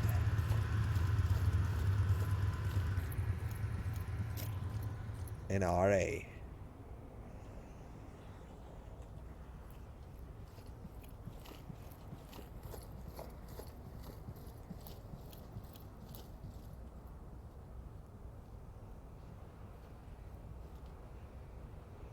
Mantis goes for the push through the canyon, trying to get some early targets.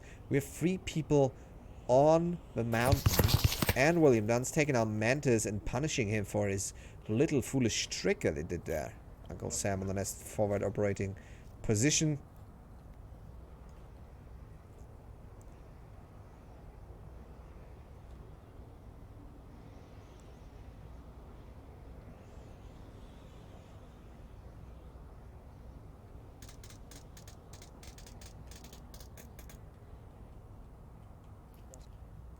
Manbury pick.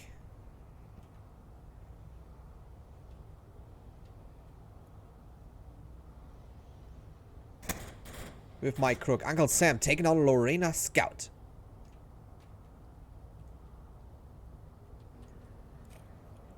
The forward operation position so far does pay off.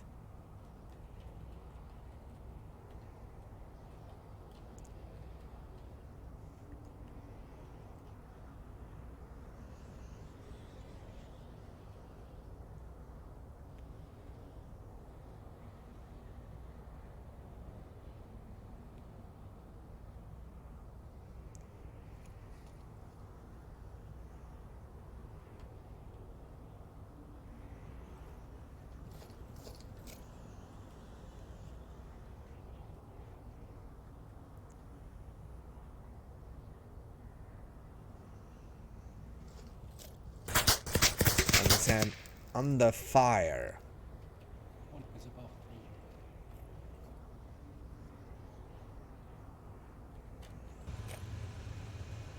me. Lucky as forbidding. On the move in the middle. A dangerous path.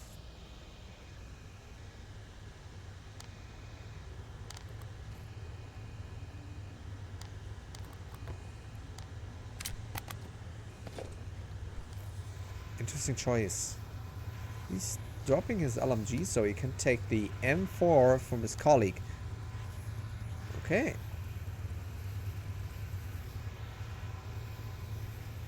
Would make sense if he had only picked his LMG to give out the drum mags.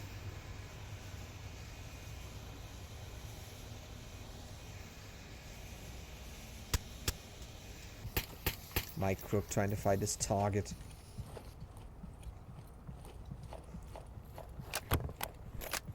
Pitch guy.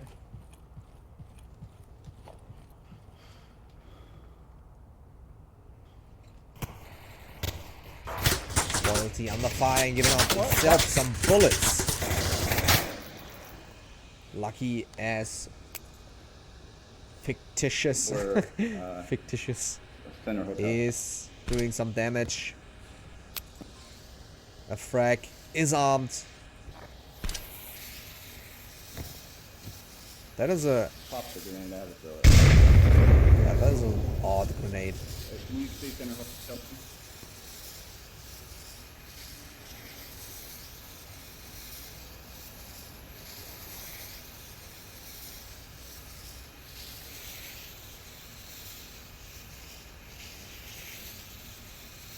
You can pop another smoke at him.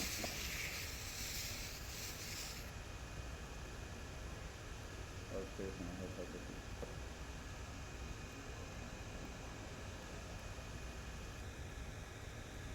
Position by Cruzy and Nolik, giving them an edge. The uplink is there.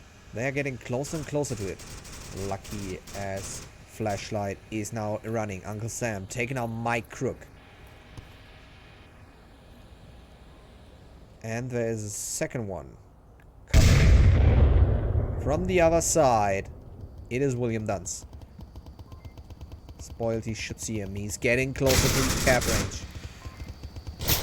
Oh, whoa, whoa, whoa, whoa, whoa, whoa. Spoilty does see him and take him out as Uncle Sam takes down Man Bear Pig. And Vikings take the third round.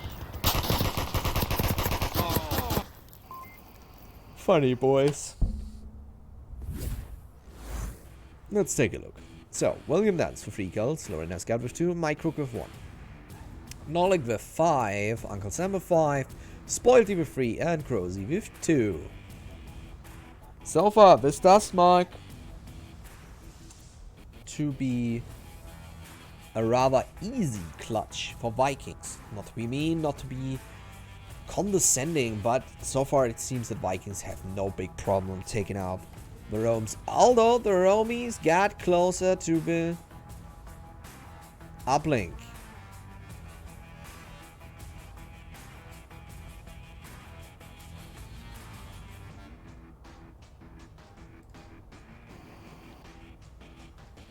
Just waiting on the last map.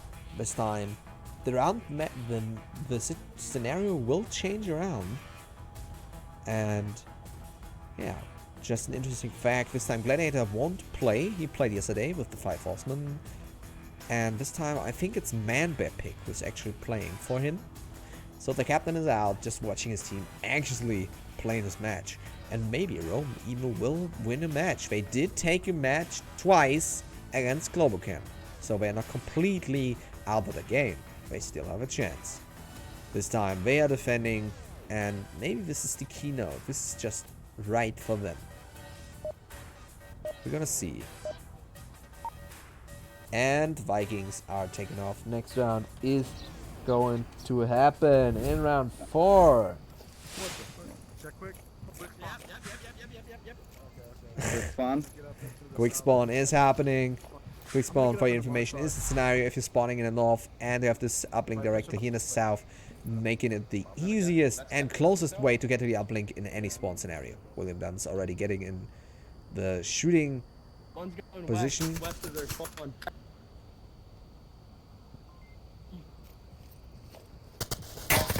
Ooh, William Dunn's is narrowly escaping his enemies. Oh, what did I say? And he's confirmed.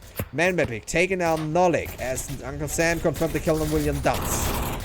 Marina Scout taking down Cruzy. Revive. Oh, oh, Lorena Scout from the kill, confirmed the kill just as Cruzy got revived. Probably body stuck or something. Anyway, grenade is flying. That is a flashbang. Very odd choice of grenade here, just mentioning. Manbepic on the hill. Better said on the center hotel.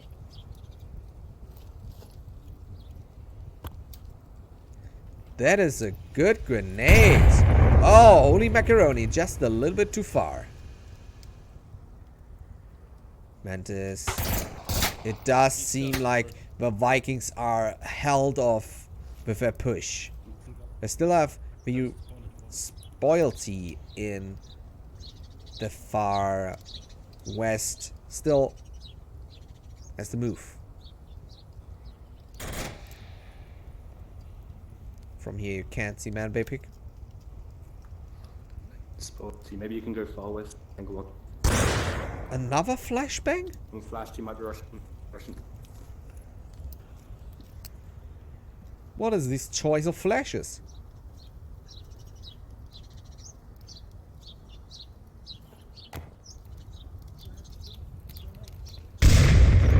That was a good grenade. The grenades are very narrowly escaping the targets. All the way around, these targets are narrowly escaping. Oh, cute. Look at them. On the smoke and go to.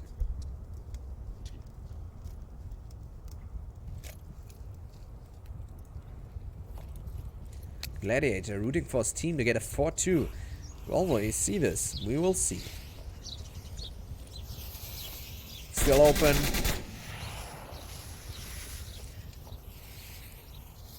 Mantis. Smoke is used. Mantis can cross.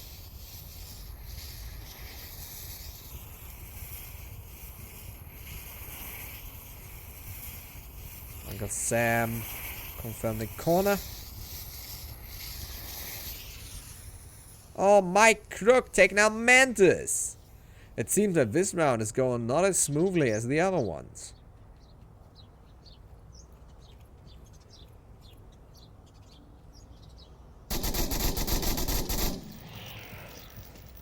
Right center hotel, the roof.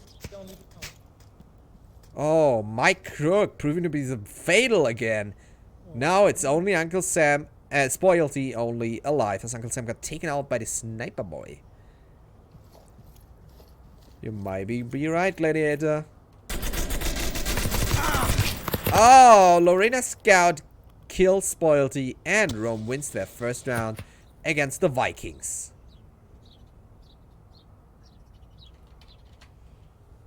Damn, that was a surprise, I'd say. On the other hand, it is a very difficult spawn to escape from, as both teams directly have eyes into the other spawns. Maybe Vikings should have been a little bit more aggressive on the spawn on Rome. Although I did take out one person in the early, but they just kept staying in that corner by the small bungalow, so they couldn't escape it anyway.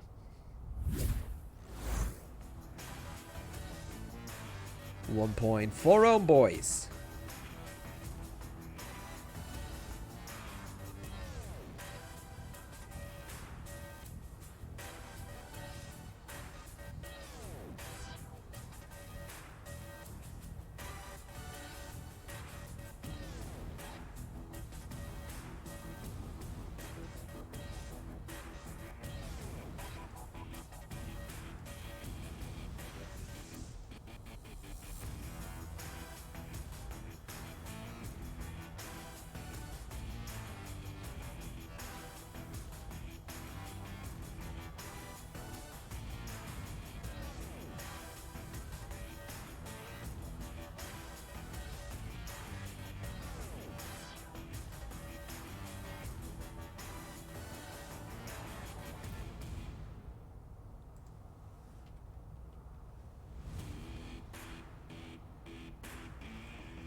And the next round commences as we're going in with our Viking boys. Maybe sealing off the fate of enemies or having to condole another round.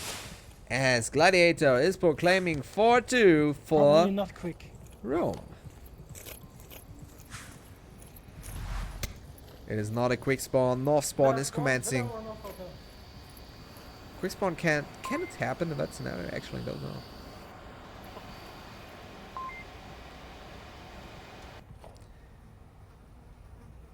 Lucky as figurative. Looking for the target and adjusting his helmet.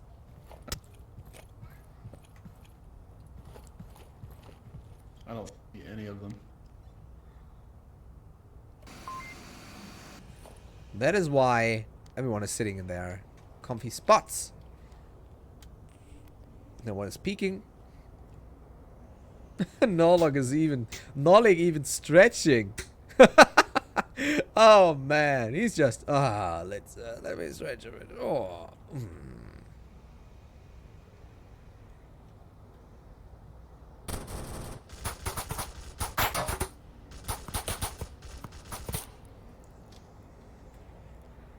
Price is going out, but so far One's just seems to be just William Dunn's doing some damage in there. It's either way. On the guy.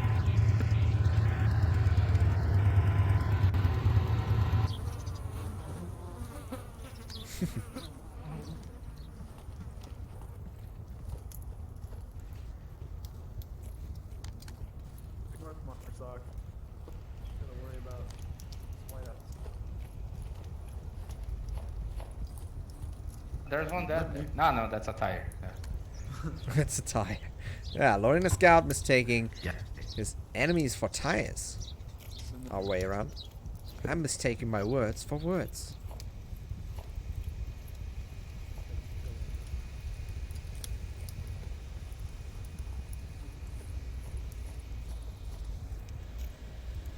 Mike Crook should be happy about the new update, as they got now a sight on the side, giving him the possibility to use his main weapon as a, well, as a normal weapon close range with the red dot.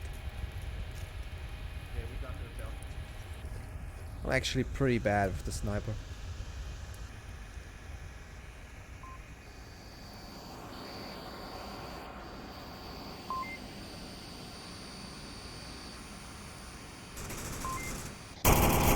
Mantis trying to get his target in.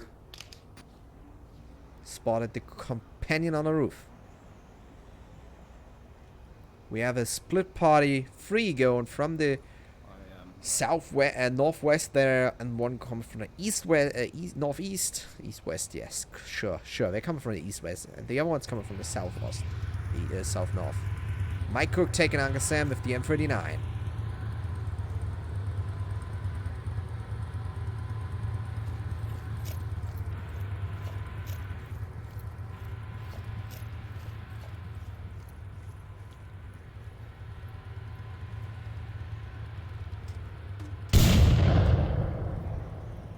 There's a grenade launcher. Interesting choice. They can be used on quarantine and on downfall. Never saw anyone use the RPG actually, because it's a main weapon against steel. Mantis has to be careful. Oh, he heard him, but I got the dark room. couldn't take him out in time. Well, Bum's opening fire. Now it's a 4-on-3. Vikings in the lead.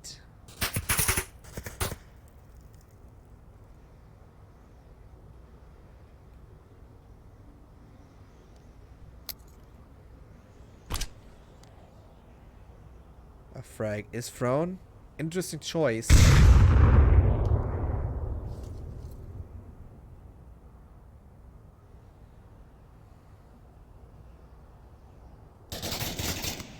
Oh, Mike Crook taking down Crozy. What is happening? The Vikings losing ground. Now Nolik and Spoilty. Lucky as Fortright is getting close to the optic as Spoilty takes him down. Now Nolik is taking out Mike Crook. It's getting closer to the 2v2. The Arena Scout searching for the target. Spoilty looking for a hit as well. A flashbang. Interesting. Yet again, it's the third flashbang I question here. Why use it even on this map? Well, we should have heard Arena Scout as Spoilty's under fire now. Nolik, and it's so hard to focus. Oh, Spoilty takes down Arena Scout. William Dunce versus Nolik. William Dunce goes for the retreat now that his partner is lost in death. This could be the last mark. This could be the win. This is all deciding by William Dunce. But he's discovered by Nolik, and Viking fate the seal on the first map versus Rome.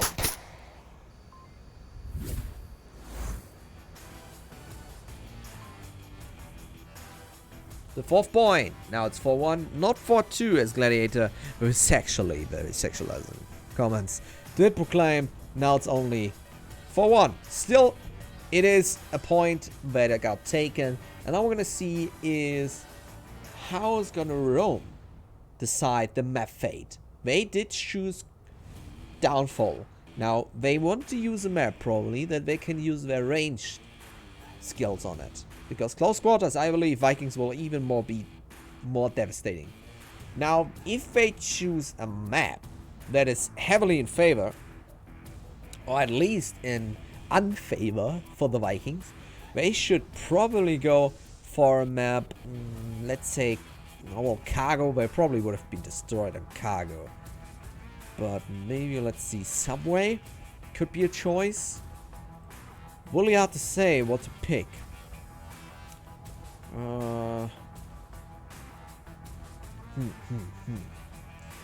I think they have no choice. This was your best map, and yeah, they lost it. This is gonna be a hard one. Rest in peace. Let's see.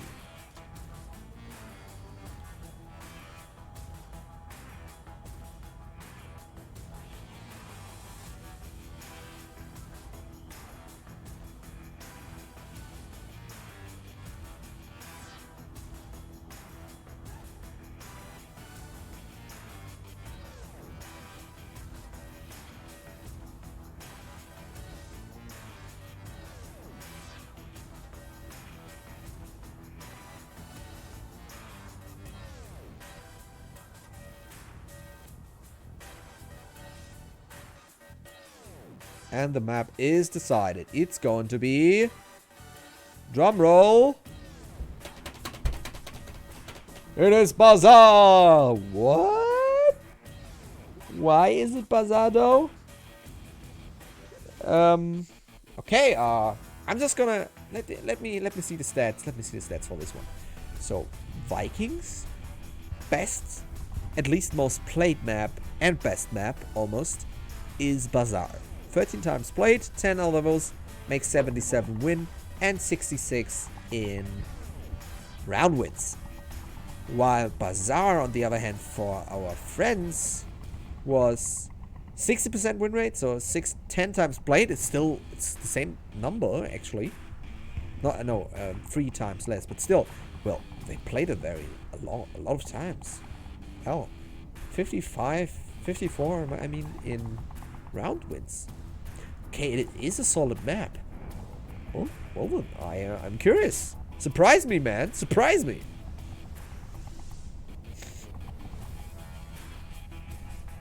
On the other hand, it is a Rome map because Folk is manned by the Vikings.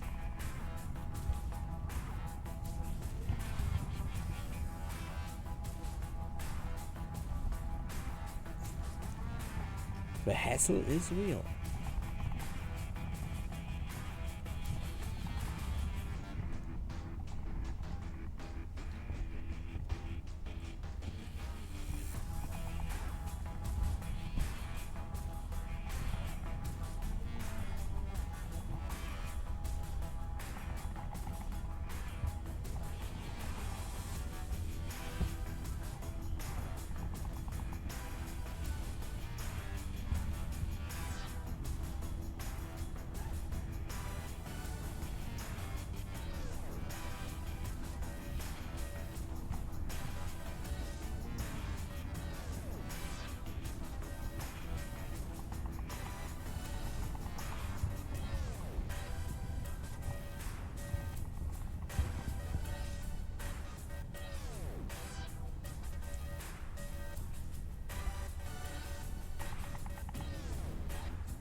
Hello.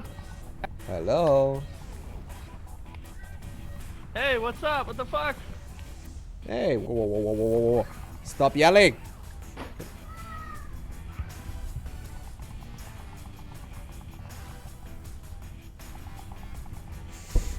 Oh, Entschuldigung. Sorry.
And the round commences. Ladies and gentlemen, prepare for the round Rome versus Vikings.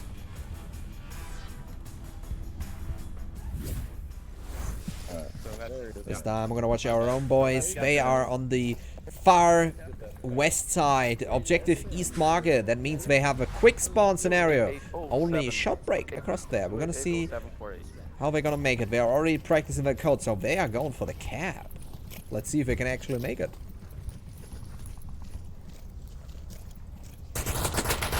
Already fire is coming in. We're following our man Bear Pig. I think he means it very serial if I say he is a killer. Man is on the north push. He has to be careful though.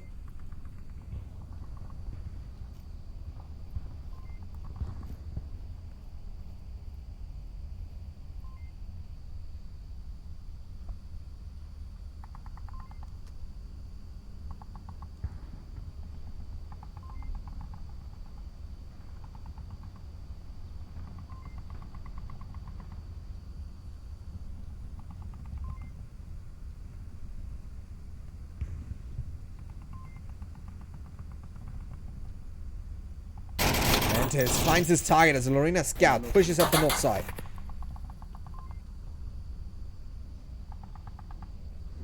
We have a heavily focused defender pair on the uplink, of course, but also we have in the east, behind the uplink, north is covered and the south. So no one is coming in that uplink. If you try, you die.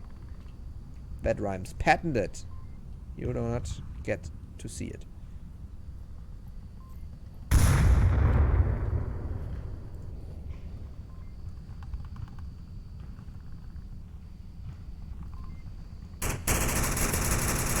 Mantis finds his William Duns, who tried the same time, the same thing. Uncle Sam finds Mike Crook. So far, the numbers of roams are dwindling. Just confirming.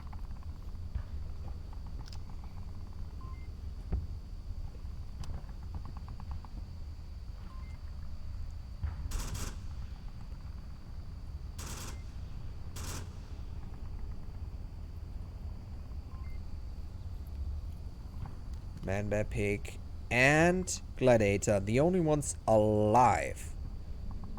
Gladiator coming from the south. Man, Bear, Pig straight here in the buildings. Mantis probably finding him too. But Man, Bear, Pig tries to go rotation upstairs.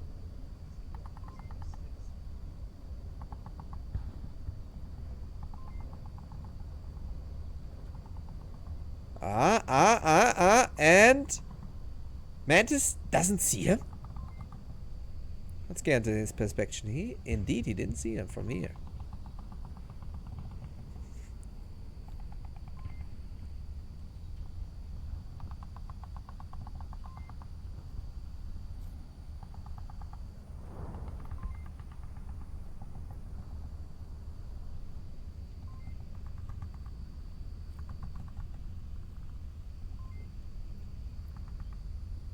Man, their pig still trying to find a target, but he is taking his time. Not to talk of Gladiator, who's still camping out there. I really think he found his favorite spot, because he isn't leaving.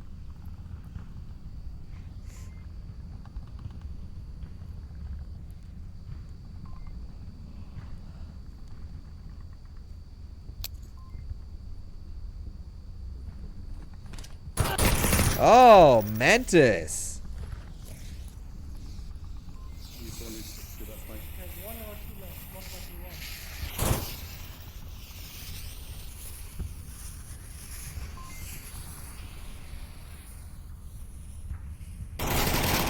And there goes Uncle Sam, taking on Gladiator out and giving Vikings the first round against their foes. Rome loses. Match 1.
So far, this is a very slow round. I do apologize for this, but it is under the circumstances of that I'm already casting around over 2 hours that my energy is draining all. You can imagine myself, I'm like the nitrogen bar in Need for Speed. Hellboy, did you use me and now you're throwing me away because I cannot deliver? Well, you better use some shadow, wind shadow, I guess it's called, and fill me up again, boys. So you better pick up some speed. Rome seemingly having a change in personnel. And now we're gonna see the next round. This time Rome in the defender part. Let's be very patient for that. I can watch what's that? The South Road. He even does go that way, so it's fine. Spoilty equally always remembering code. I welcome you, everyone who's watching right now.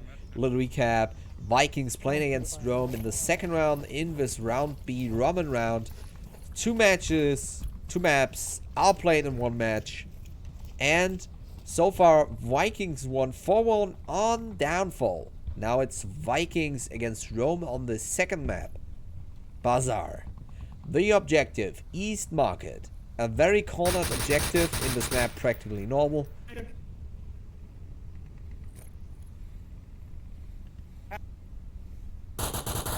The smoke didn't help much about cover, but he still didn't get hit.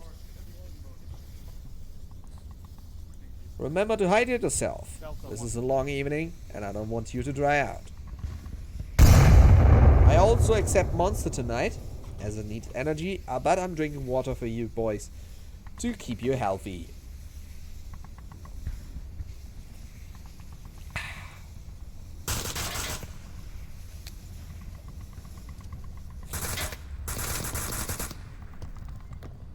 Frag, nice frag. For anyone who then been there, would be taken out instantly. But like, they're getting closer and closer to the uplink as Cruzy takes down Gladiator, the one who were pushing the most far away.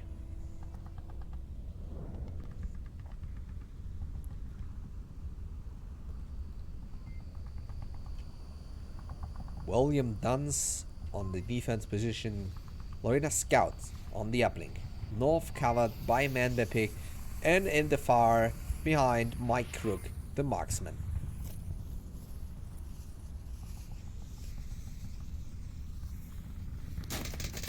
Lorena Scout taking out Mantis with the shotgun. Spoilty taking out Lorena Scout. Now Spoilty is on the uplink. No cover is done. William Dunce comes around. Takes down Spoilty. Nolly takes down my crook.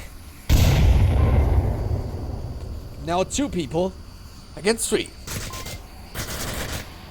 Uncle Sam takes down Man-Bapping. William Dunce is the only one alive. Will he make the inevitable death? Or will he defend the uplink? William Dunce running to the north. Cruzy getting to the uplink, trying to cap it, but still, like Spoilty, gets killed. Now William Dunce doesn't get killed by Nolik. Nolik had to reload as he takes William Dunce down, giving taking down Rome for the second round. I did forget to show you the scores, did I? Now this is so far developing to well, a typical case of I told you so. Yeah, so sadly Rome is the worst team in the match. Came over the All-Star, no, not All-Star, it was what it's called. Let me just look it up real quick. The Challenger Cup final, they won against the 5 Horsemen, but as a Challenger Cup, the best team, technically from the rank, would have been the Pacifists, who lost against the 5 Horsemen. We had an incredible run in the Challenger Cup final. So, now they'll won against 5 Horsemen. 5 Horsemen could have won against the Rome if they hadn't made such grievous mistakes. Now, Rome is the underdog here. And so far, they lost against the... Oh, let me think. Global Camp, and now they're seemingly losing against our Vikings. Let's go! Do this! Shit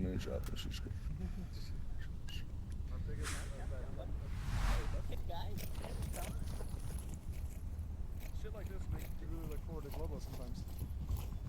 Dumb fucking woman. Now the Rome on the attack with the Humvee OBJ.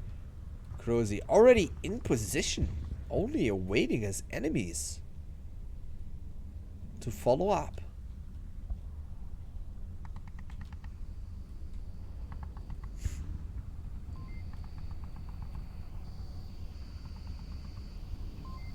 Let's take a look at the OBJ. As you can see, it's not the most cornered spot. You can actually shoot from the marketplace, as you can see here by Gladiator, into the uplink realm. So it is not the most protected thing in the world.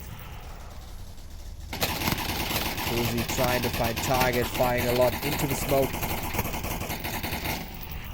One already close, one already close.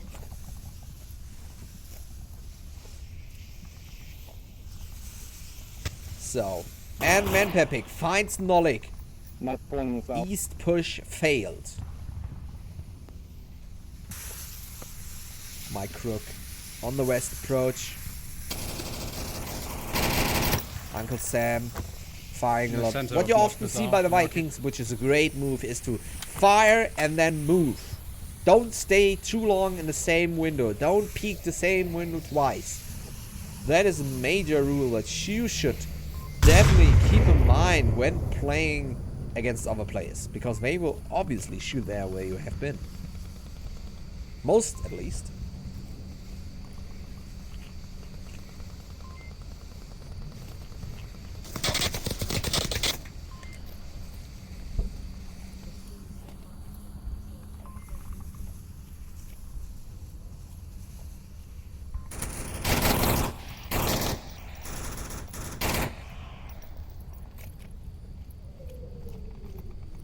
So far, the attack by the Rome still only scratched the surface.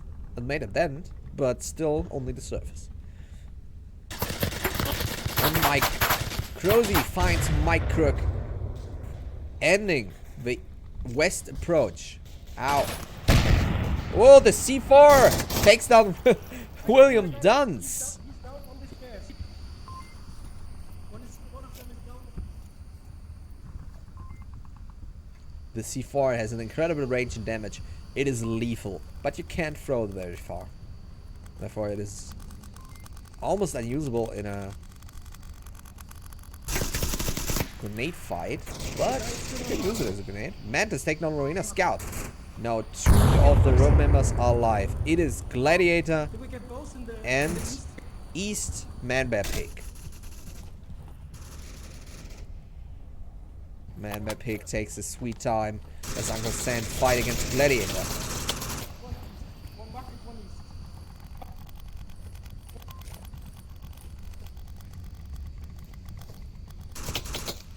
Gladiator isn't able to move as he's under constant barrages.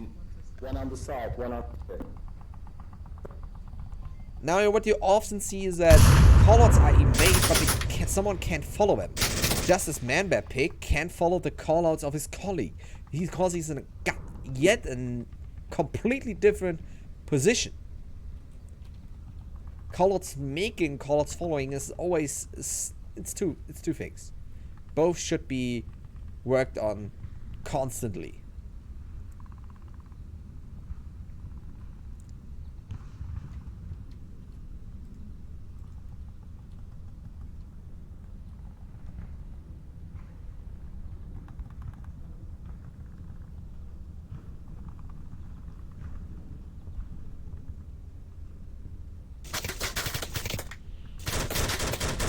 Now Mantis finds Gladiator.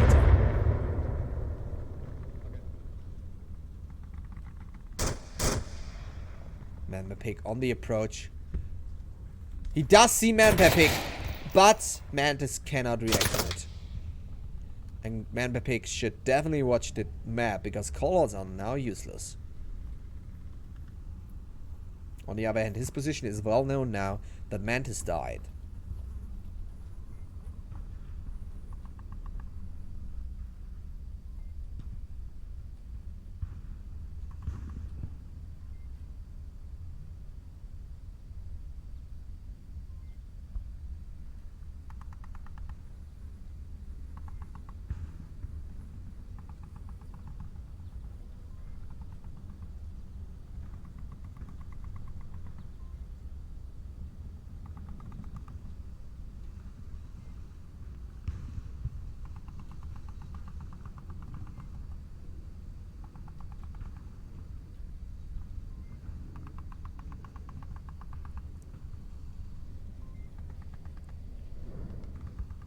Man Bear Pig is now on the pressure. 22 seconds. He's moving. Crozy takes him down, giving Vikings the third round against Rome.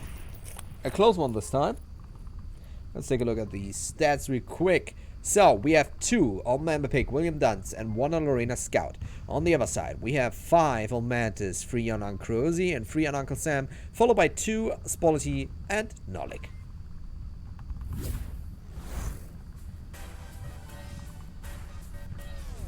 Another point goes out to our Rome boys. Now it seems... Did I miss something?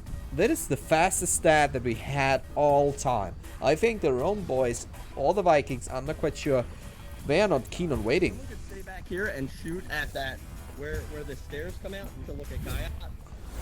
This time Rome on the Humvee objective is in the defense. I will get across. It's the 4th round and maybe the last for Rome. I'll do that. Alright, thank you. This Right now?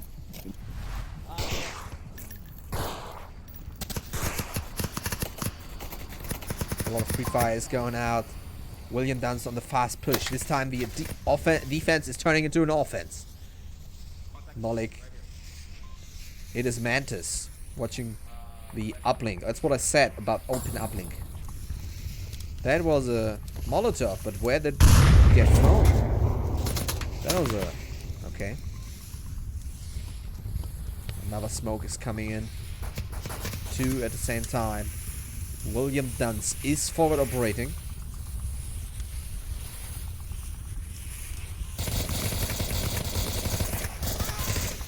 Ooh. The pig got hit.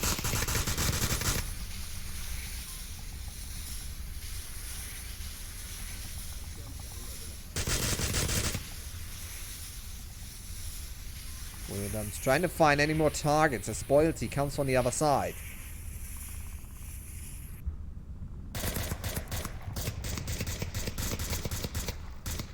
Cruzy doing a lot of pre-fire, a lot of cover fire, I mean. Now Cruzy's on the move. Crossing by Nolik and Cruzy. Mike Crook taking on Nolik. Cruzy taking down William Dunce. Not confirmed. Manbit Pick killing William Dunce? He confirmed the kill for his enemy? Oh, Mike Crook taking down Cruzy.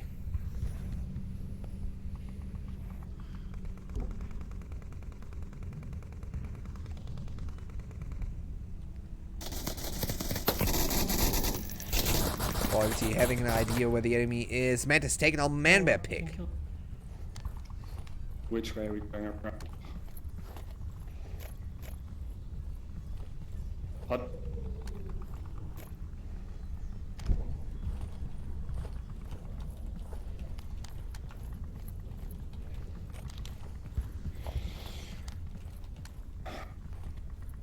Come on.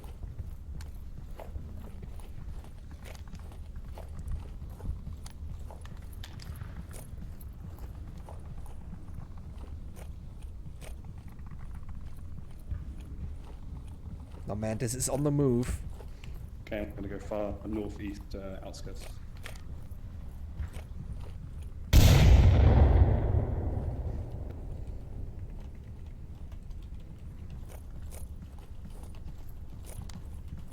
Three minutes. Call out, is it made? Indeed, 3 minutes still remaining.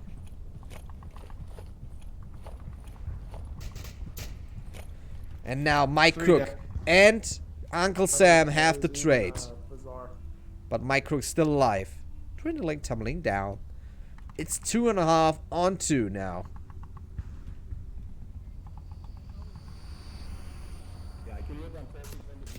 Mantis confirming Mighty Crook. Now it's 2 and 2.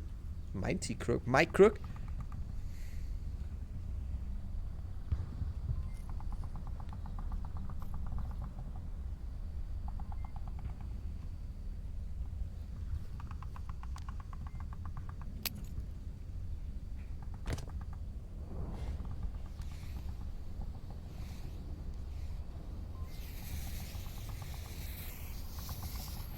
Gladiator is still on the uplink, so it's not open. Neither following a scout. Frag is thrown. Now the approach by the crew. Oh my god! As Spoilty gets down. Mantis is now alone, but it's not yet over. Yet again, a night vision is on his head. Gladiator peeking, and he gets taken down by Mantis. 1 minute 40 seconds remaining. Marina Scout should have an idea where he is. It is the all-deciding fate here. Flashbang. Yet again. The 4th flashbang I see this match that I find questionable. Flashing for the flashing's sake?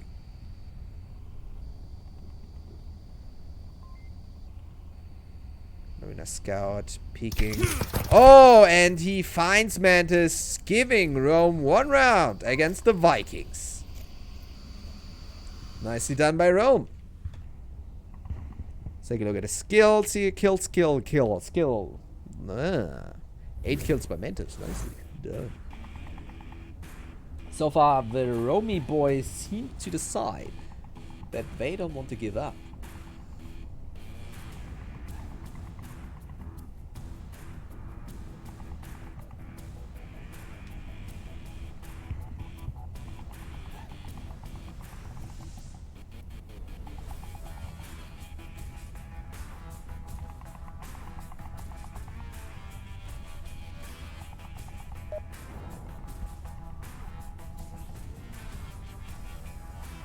And we are already starting into the next round.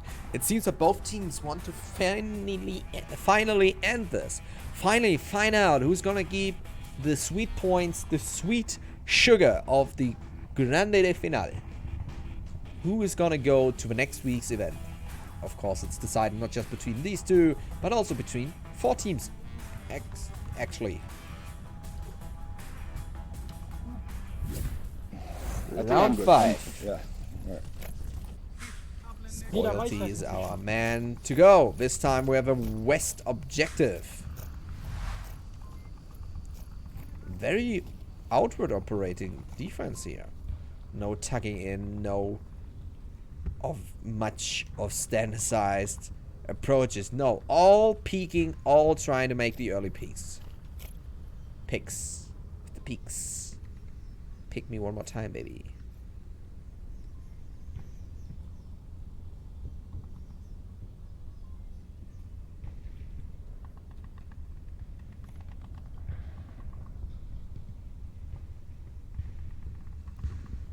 William Dunce goes with the shield. One at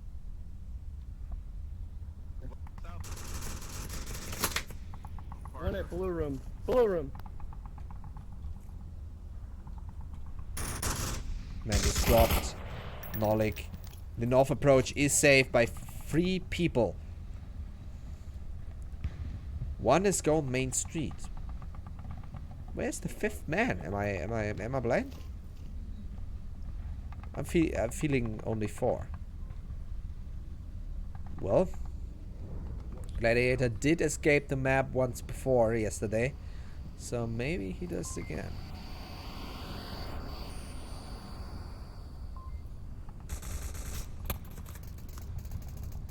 A lot of firefighting going down in the north section.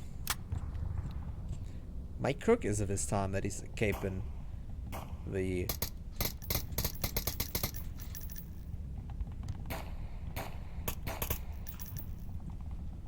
radar.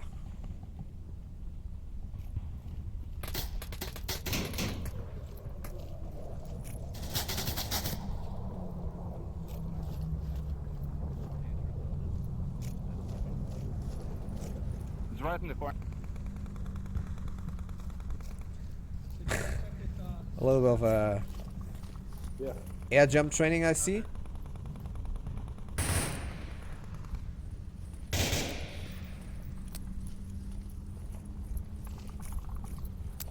Woo! Smoke is flying. Although very, very, very off.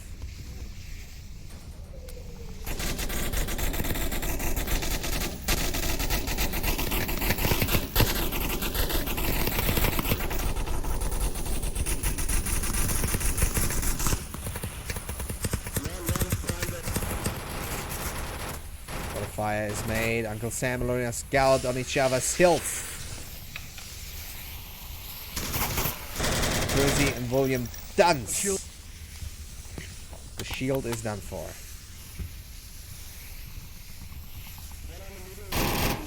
Uncle Sam taking out Lorena scout and Gladiator, having made 2 kills for Vikings. Mike Crook on the north push with his colleague. They're the only ones alive. Man Bear Pig coming in closer, narrowly escaping the aim. Mantis should hear them eventually. Molek is also in the north.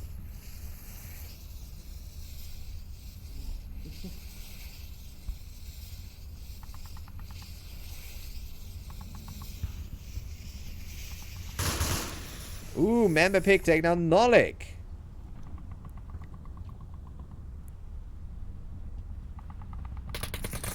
Mike Crook, what is happening? Uncle Sam taking down Mike Crook and Mantis taking out Mamba Pig. Finalizing the rounds against the Rome boys and giving Vikings the 4-1. Nicely done.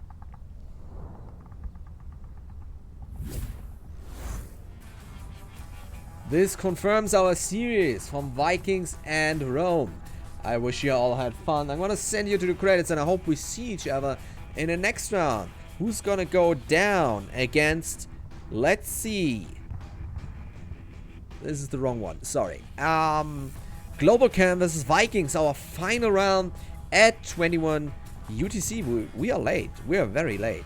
Okay, I'm gonna send you in and I hope you see each other right now when Vikings is gonna defend their position yet again against Global Cam.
And we are back. I'm very sorry about the delay.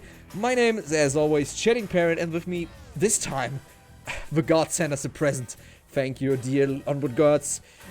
What is your name, dear ghost? I have come to save you, old Parrot. I am the legendary slacker known as Buxton. Oh, the slacker. Why didn't we get like the maximum enthusiasm ghost or something? He was too expensive. Ah, god damn it. I knew it. Okay, very good. Okay, we're gonna split our work. I'm gonna do the whole thing, and you're gonna do the other thing, and the other thing is for you to actually tell what is going on right now. Thank you. All right, I'll give your voice a break. Thank you. Just keep your eyes glued to my screen there. That's what you gotta do, Parrot. In the What? end, it shall work out. Okay.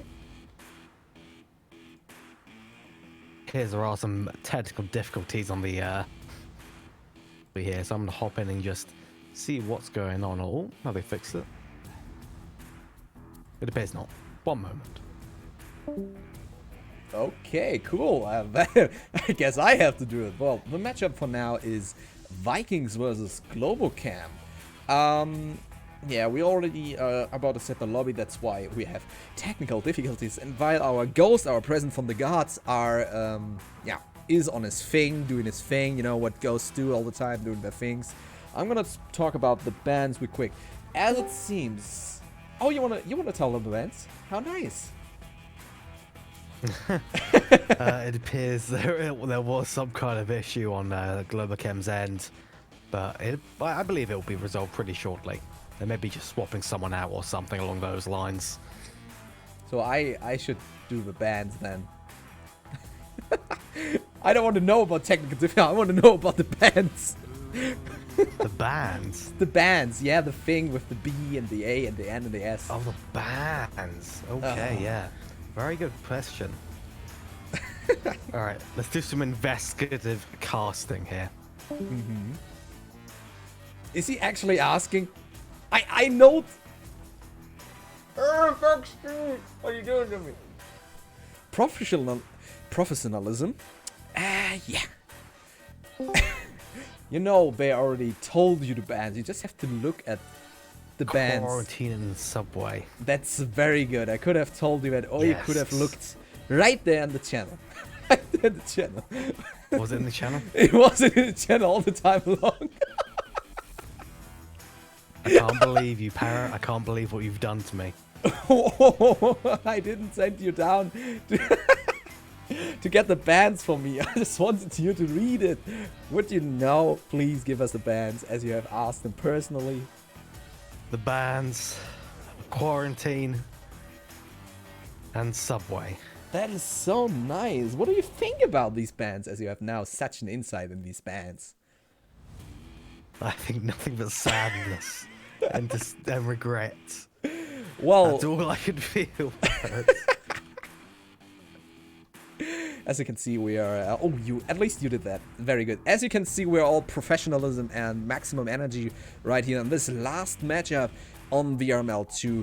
And our matchup, as you might see or not see, it's Globocan versus Vikings. So far, the Vikings did quite a nice job. They won or lost. I'm not quite sure. Actually lost in the end, if you count the points. It was a draw in the first matchup against SMC Tactical. But if we go on the points, they lost with 3 points. So technically 8-5. And in the second matchup, they won against, or draw again. Wait, no, that was a win. A clear win on 2 matches with, let me think again, I think 8-2 in the end against our own people. So far, the Vikings are not standing bad, but now we're facing off against Globocam. Do you want to tell me something about Globocam? Because you're way more versed in these kind of things than me. Ooh, Globocam. Something about them, hey? Hmm. I'm gonna have to go with they're wily. That's it. That's just wily. Okay, very good. I'm gonna go with facts and stats. So, we're gonna talk about Globocam. So, Globocam on the world leadership is #1 player with an MMR of 1,320 so far. They are the best team in the league, officially. So, this team is around, since Season 1, one of the first teams, so it is a team with history. You have some knowledge about the players, maybe? You know them? Maybe better than me? The players, of course, I've known them for years. So looking at Globochem first, we have Auto, the team captain, and I think older brother of Thunder Pilot, might be younger. Not actually sure, both very good players and tactical. Raph, formerly of This Can't Be Blank, very good shield player. Jizzy Pants is Jizzy Pants. Gatatica, who is a newer member of Globochem. I don't know them much. That's my weak spot. Yeah, I know Lionheart. Wait, is this the Lionheart VR? Because there were 2 Lionheart VRs that I knew, but I forgot about which team they came from. Is this the same Lionheart, or is this the 3rd Lionheart that I see? Check your audio. Check my audio. Are you on the right scene? Ah, No one else is hearing it. really odd, because everything seems to be fine. Yeah, no problems there. We have... Oh, that's That's odd. And with gods... what is your okay, let me name, dear figure this ghost? out. You just continue as well. Okay, sure enough, we are ready to jump in the first round as we go along our things here. Gameplay is commencing. Round 1, Globochem versus Vikings is starting. Globochem going on with a strong push here. Smokes are already flying higher than I can actually jump. The first frag is flying as Raph is on the push. Maximum spoilty on the left side, where Crozy takes down Raph. Raph! There goes our Raph with the very weird symbols.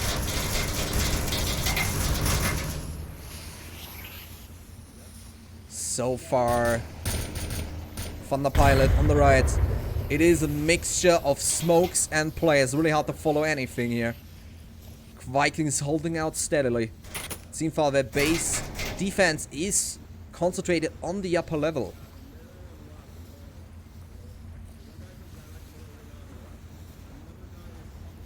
Alright, it appears that there was no, in fact, issue. All is good and well. Parrot and I have returned. So, You scared me. just update me on what's going on, then. Oh, what's wow. going on in there? Okay, Globochem made their first loss against the Vikings. The defense by Vikings is holding out strongly so far. Mostly concentrated on top, while Otto is going downstairs, doing a little bit dive. So the smoke barrage did nothing. Nolik. Oh, Nolik taking Otto. Thunderpilot taking Nolik. So nice trade by the players here. They are going to be able to get that revive onto Nolik, though, which will be a big boon for them. Globochem are looking in a really bad state right now. This is unbelievable. It's just Jizzy Pants and Gatatica left. Yeah, definitely looking not great here. We didn't talk about much what the chances are actually for Vikings, but Vikings seemingly do not give a damn about the chances because they're making their own odds. Spoiled taking on what is pronounced? Help me. Gatatica, but Jizzy Pants is going in, taking down Royalty, but is getting refragged by Nolik. Home run! That was chaos for Pants. Definitely. Viking winning the first match in not even 2 minutes. Or was it 2 minutes? I think 4:40 is still remaining, so it's still one. I think that was around 2 minutes, yeah. 2 minutes. Let's talk about real quick about the stats. Well, Jizzy Pants the only one making kills on the Globochem side. Vikings going with 3 on Nolik, 1 on Crozy, and 1 on Spoilty. So let's return to our scoreboard. Wow, what a start off. I didn't expect that, but on the other hand, Vikings is pushing the pace all the freaking day, so not much to cover here. Yeah. I'm sweating. Vikings are in a real tough spot. Definitely. But as long as they can keep up with their high performance, then I think Globochem might just get taken aback by them, because Globochem, of course, as me and Noman said on the other channel, which I imagine a lot of people also heard, is that these are 2 teams that haven't really ever played each other in the standard league before. This is their real first time going toe-to-toe, so how are they going to react? And clearly it's looking like they are reacting in favor of Vikings. Yeah, definitely. I mean, it comes really down to if you can adjust fast enough. But it seems that Vikings, with their fast reaction, fast overall, very skilled players, is taking a huge toll on Global Cam. So Global Cam has to step up their game. But I think Pants, on the other hand, who I remember to be, was it the same Pants who had the nice drop shots? I'm not quite sure it was the same one. There was a player named Pants who had such nice drop shots. Pants and Jizzy Pants is indeed the same person. No! I had so much to say about Pants, now it's all for nothing. Well, doesn't They're matter. the same person. I'm sorry. No. Pants is the alter ego of Jizzy Pants now. His personality is split and the kill's already coming out onto auto from Uncle Sam. Jizzy Pants is going to go straight in and he's already in a little bit of a standoff for Spoilty. Ooh, he got hit once. Oh! So somehow he managed to avoid the shot there, getting ringed around Rosie. Spoilty Whoa. going down, takes down Mantis. Shot from behind both Kurozy, and Thunder takes down, or rather Kurozy takes down Thunder. It's absolute chaos there. I have no clue what just happened.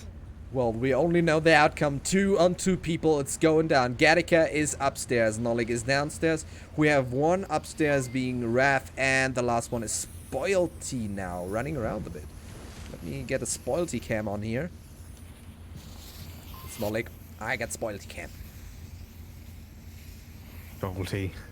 He's going to be crawling, well, he's going to be creeping his way around those bottom catacombs for quite some time.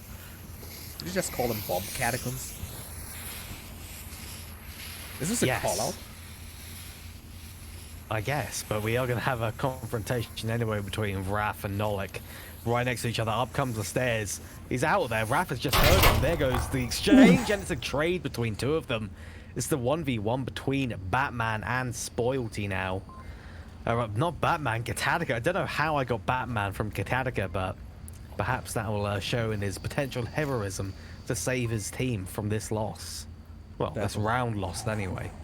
Now it's up to reaction time and luck. Whether or not one is catching the other off guard is the keynote here. Gattaca is in Spoilty's back, and Spoilty solves that issue right away, giving Vikings the second round in the first map. A Globochem going to get knocked out here? I There's guess no way. so. I still didn't get to talk about percentages, and that makes me mad because I can't make predictions, and without predictions I can't be Tell wrong. me about these percentages. We've Oh, got I tell you time about to the do it. predictions right away because we're talking about the Vikings. Let's talk about Globocam first because I didn't talk about that much. They are generally a very good team. 15 games, 13-1 makes an 87% win rate. On this map, they played it 8 times, 6 out of those makes a 70% win rate with a 66% win rate in rounds, compared to a tanker win rate by the Vikings with 67 and 63. So slightly lower. Although the overall win rate by the Vikings is exactly the same. Exactly. Both teams 15 times played in the league officially, and 13 out of those are wins. So it is a close matchup overall, but slightly lower for Tanker. But it must be mentioned that Vikings didn't play that map a lot. They played it only 3 times, but still, oh, this is a global camp map. Yeah. This. I've got no words for what I'm seeing. I've got no words. My dear parrots.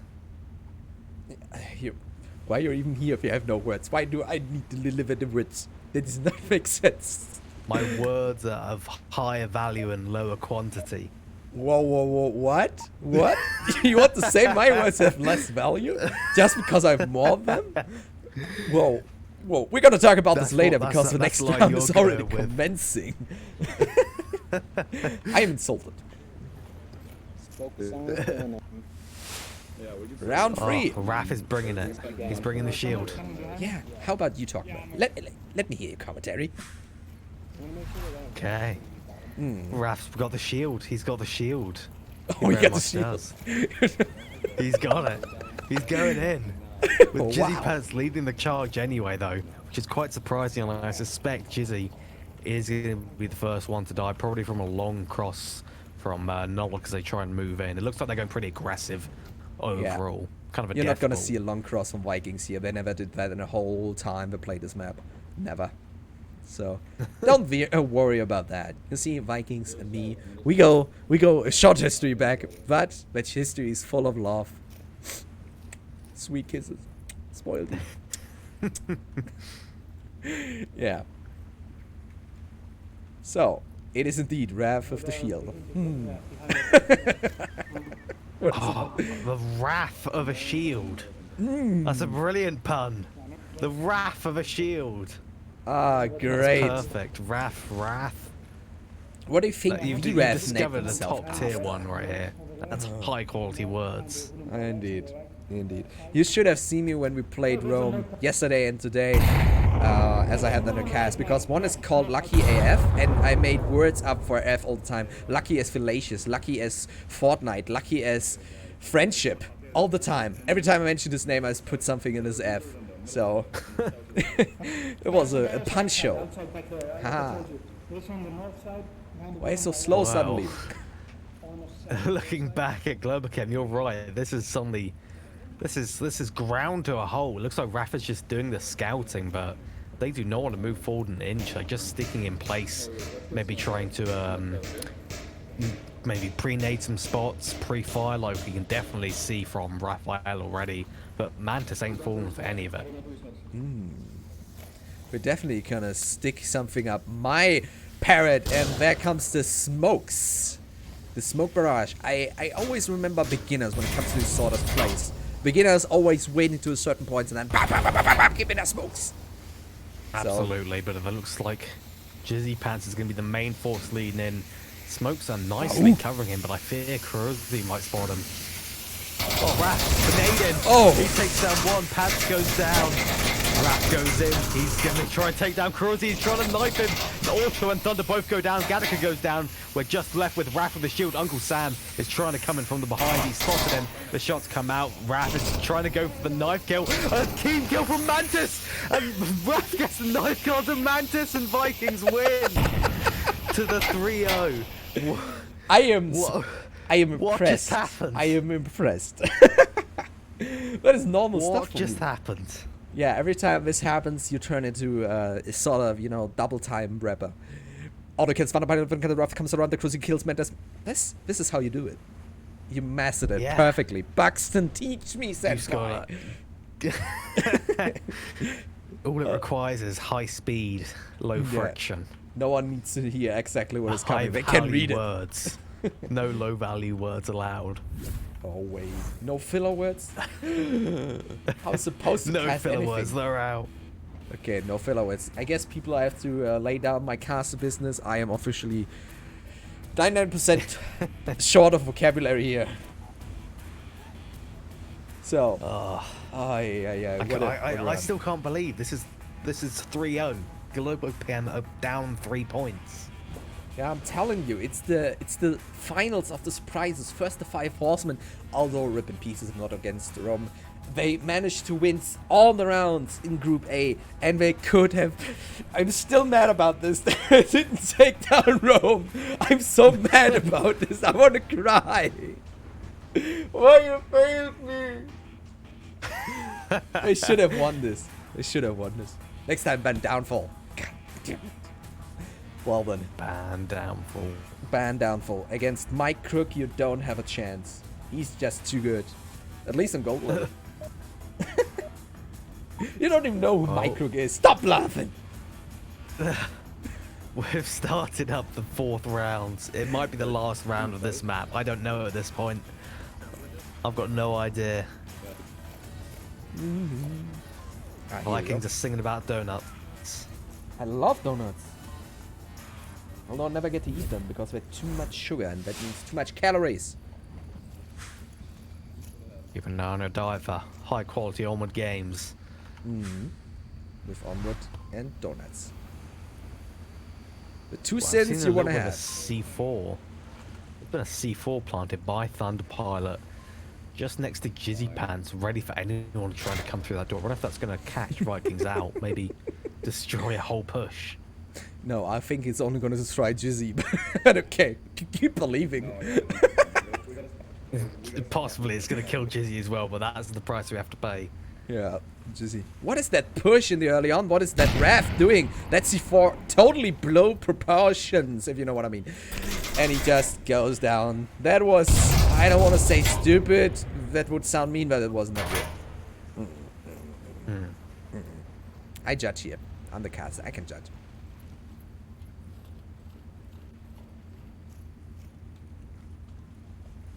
Push is a little bit, it's Whoa. oddly shaped.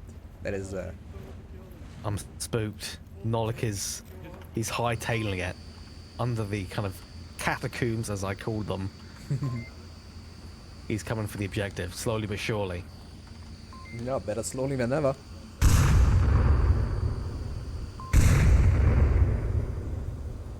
It's very odd. He's alone downstairs, 4 people upstairs in the back. Timing is everything when you're pushing together. You don't want to waste your man on letting him run into it alone.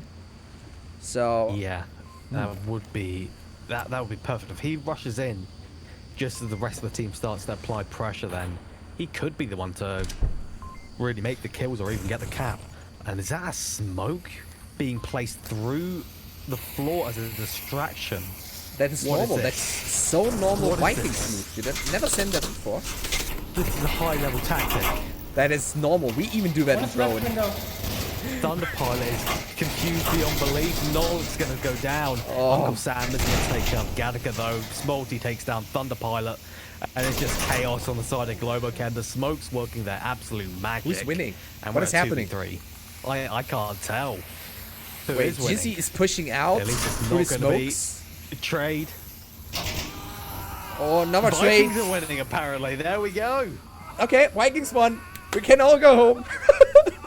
No, Vikings we are took winning. it with a shit amazingly. Just push straight through.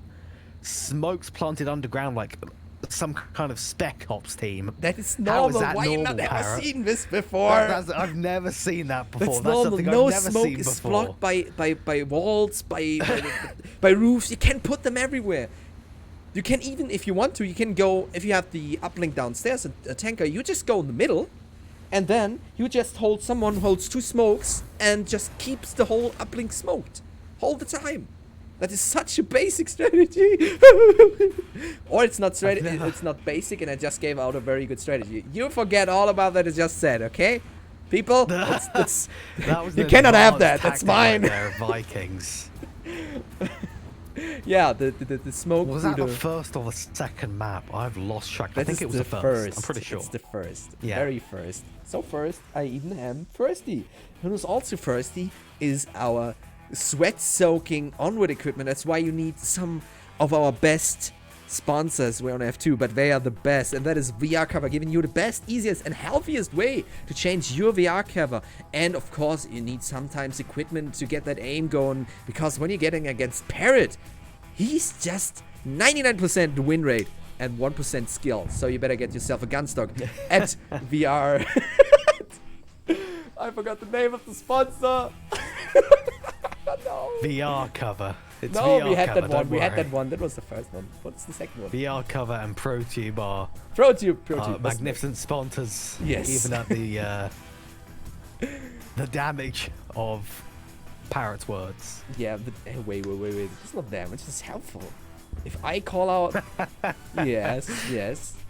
I should totally make a Low register. value words. Yeah, my high value words. I'm like gold, you know. My You value need to does pin them not to your shrink. monitor.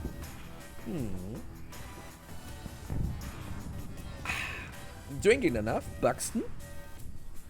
Yeah, you have to stay hydrated both when you're playing Onward and when you're casting it. Indeed.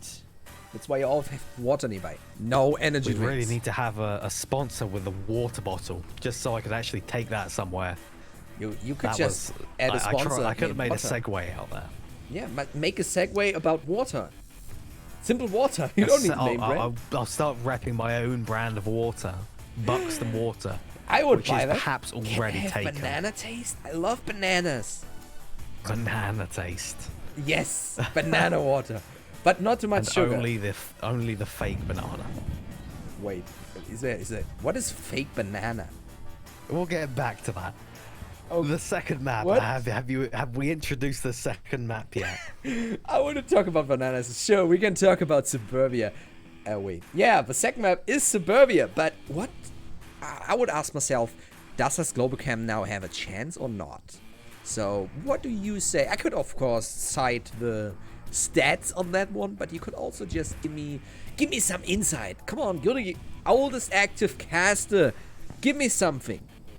Oh, well, inactive, lazy caster. Here we go. Something. Yes, anything. Have you anything on global cam when it comes down to Suburbia? When it comes down to Suburbia, they are quite big fans of being aggressive with the shield, Raph moving in, Pants normally playing the lanes, being pretty risky with the peaks.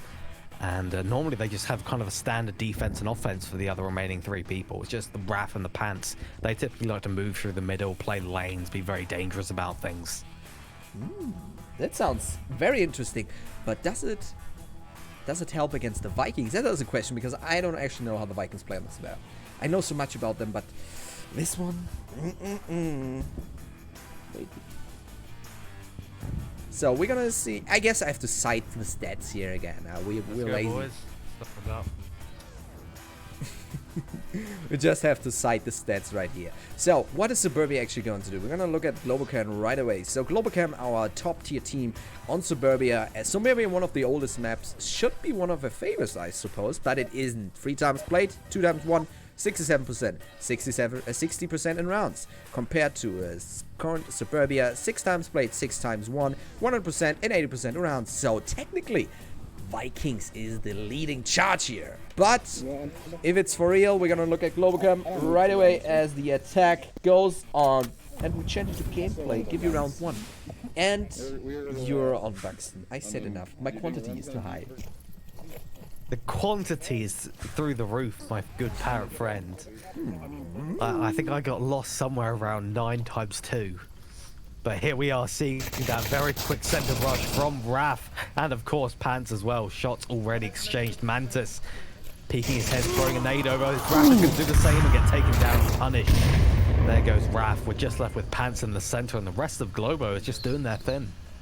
They're thin. Okay, they're doing their thing. We're smoking the, I guess, roof. No one comes through the roof. Thing, yeah.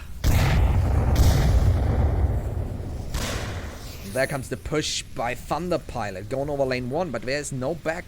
They are all in the middle. Middle house is the objective, so we have 3 there naturally, but all upstairs. That is very clustered. Yeah, this reminds me of a beginner's defense. Beginners. Gonna talk about that all day. Yeah, tell me about it. Yes. It's a very beginner's-esque defense, kind of, you know, the 4 in the center, the 1 in the back. Keeps things pretty well covered. And speaking of well covered, Thunder Pilot is right next to Mantis with just a thin wall to cover the look between them. Mantis made a noise and Thunder knows, but Mantis knows instead, and he gets the headshot. I'm just making weird noises. How? I don't know. I don't know how this happened. Mantis just had the bad ears, like echo sonar gave out, and he heard it. Possibly an unfortunate mic pop. Yeah. The mic pops. Still not fixed to this day, but who knows? Jizzy Pants at least is on the hunt for Uncle Sam. The singing's drawing him in if you listen closely. It's like a siren. It's Nolik singing, I think the Norwegian anthem. Yes, Don't it actually is. know. And Oh, very there aroused goes Uncle now. Sam Oh! taking out my Pants. And here comes the rest of the push coming in.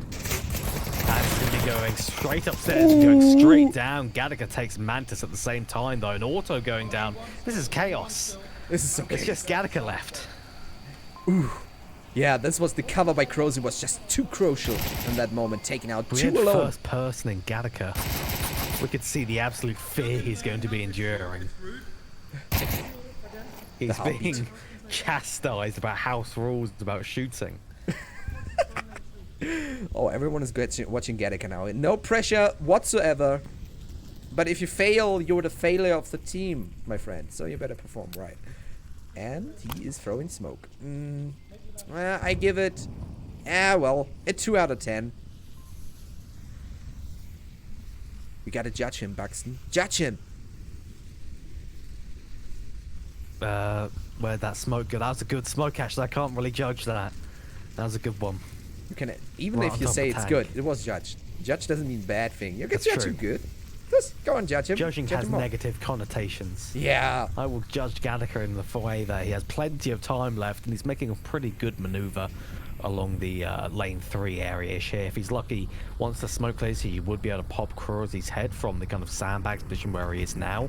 If he just goes to the more into the street, he should be able to take that shot. And there's just remaining problem of Spoilty and Nolik center house. That's going to be a difficult one, but with the ordnance, he might be able to pick up from his friendly's bodies and maybe Kurozi's body. I believe he could do it if he's very skillful about it. You can do anything if you're very skillful about it. I can do a backflip on my chair sitting while I'm very skillful about Yes, it. this is true. But you're alright. Technically, if he takes the smokes, give himself a little bit of cover, he can use them as a distraction. Because if you're using smokes as the only one alive, you're practically giving away your position. So, better use them as a distraction, rotate somewhere, and get a better angle on them. So... Oh, Gattaca should be able to spot Kurozi soon. His head is just a little bit too obscured, but Kurozi spotted him and down he goes. That excruciatingly long first round is going to go to Vikings, and Globochem are looking to be in a tough spot. Ay, ay, ay. Okay, let's look at the kills. Wow, how are the Globochem participating? 0, 0, 0. Jizzy Pants 1 and Gattaca with 1. On the other side, we have Kurozi with 3 and Mantis with 2, while the other one all have 0. Still, 1 round, but it's giving us a good indication that Kurozi actually carried that round pretty strongly. This defense in the middle house, in the middle house, with his defense from middle house, in the middle house. You know what I mean? It was very neat. Let's give you the scoreboard. So, let me just switch that. Oh, So, there's a smudge on my scoreboard. Wait, it looks like a 3, but it's actually a 1. Oh, wait. That's... You see a lot of smudges, people. Don't worry about it. That's normal in your age that you see that smudges. Yes. You saw nothing, you see. It was just a smudge. No, it was just a smudge. It was, I don't know. It was lens flare. That's what you saw. Lens flare in the score It was without a lens light. flare, yes. I take that. That's a lens flare, people. Sorry. Well, so far it doesn't look like good, but we're gonna see. It's only the second round is coming up, and this time they have the defense in middle house. It is a hard and the easy one at the same time. It's really depending on the coverage from the spawn house. So if there's a keynote in the spawn house, then this should definitely help Yeah, them, they did win last season. like Cruzy did last round. Let's take a look at it. They won about 3 seconds. It was 10 to 10. Here we go, round 2. Give me something.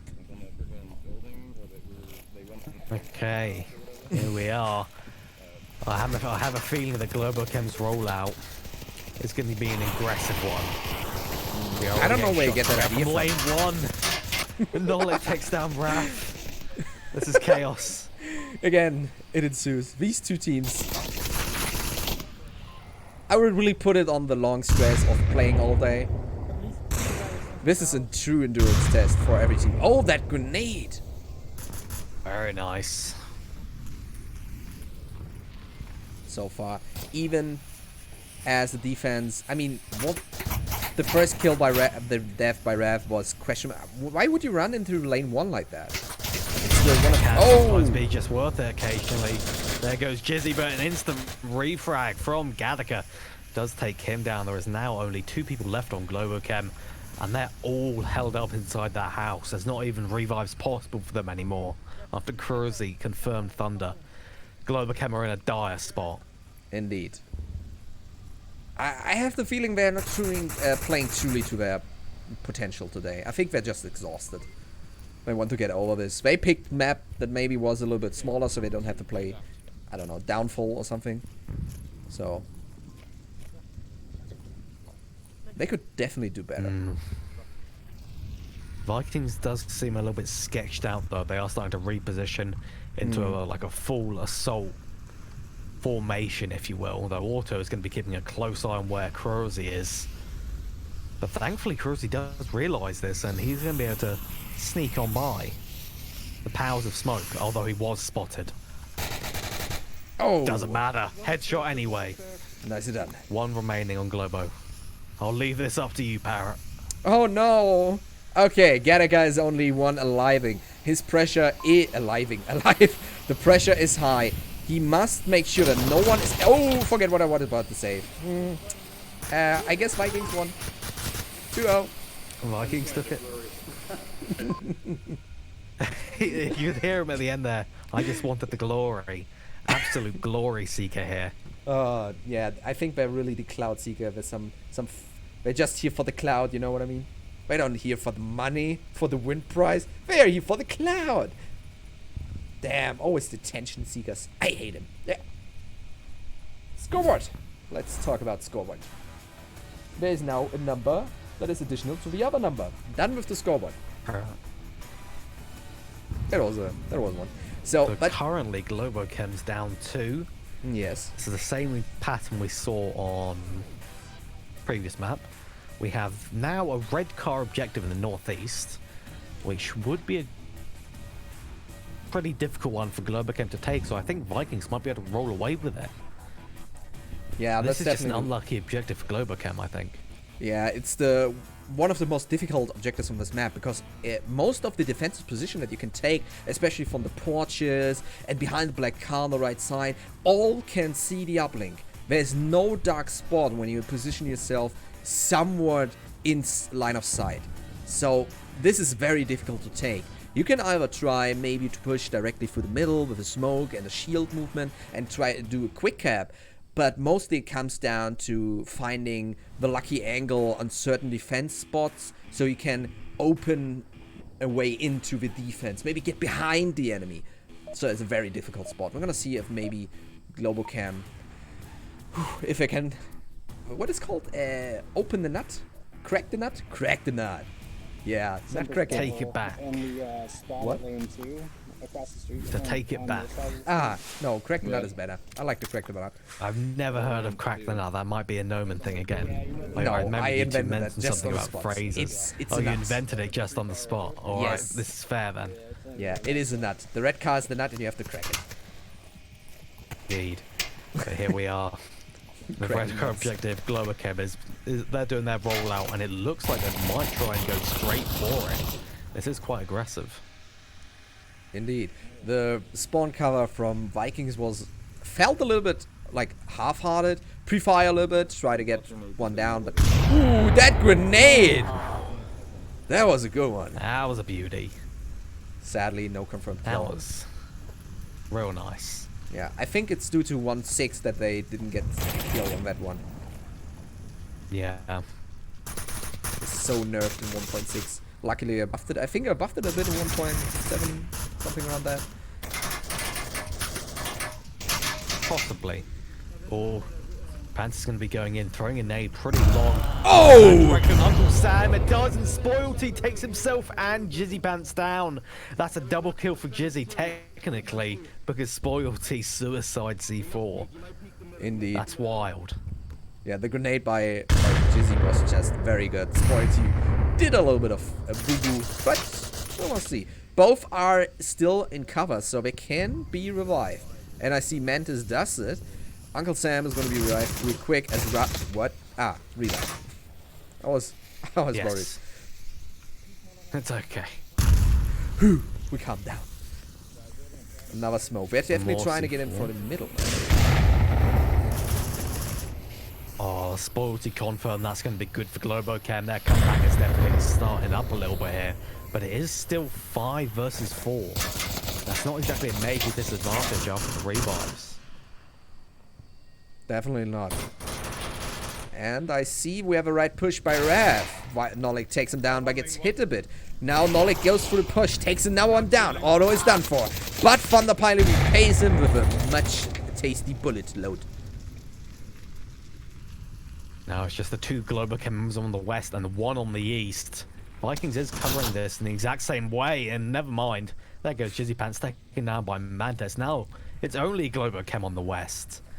Globachem, this looked like it might be their round to start coming back, but Vikings are still just going straight forward.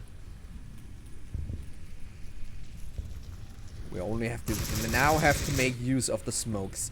3 against 2. It is doable, but just have to find the right angle. You cannot cover everything with so few numbers.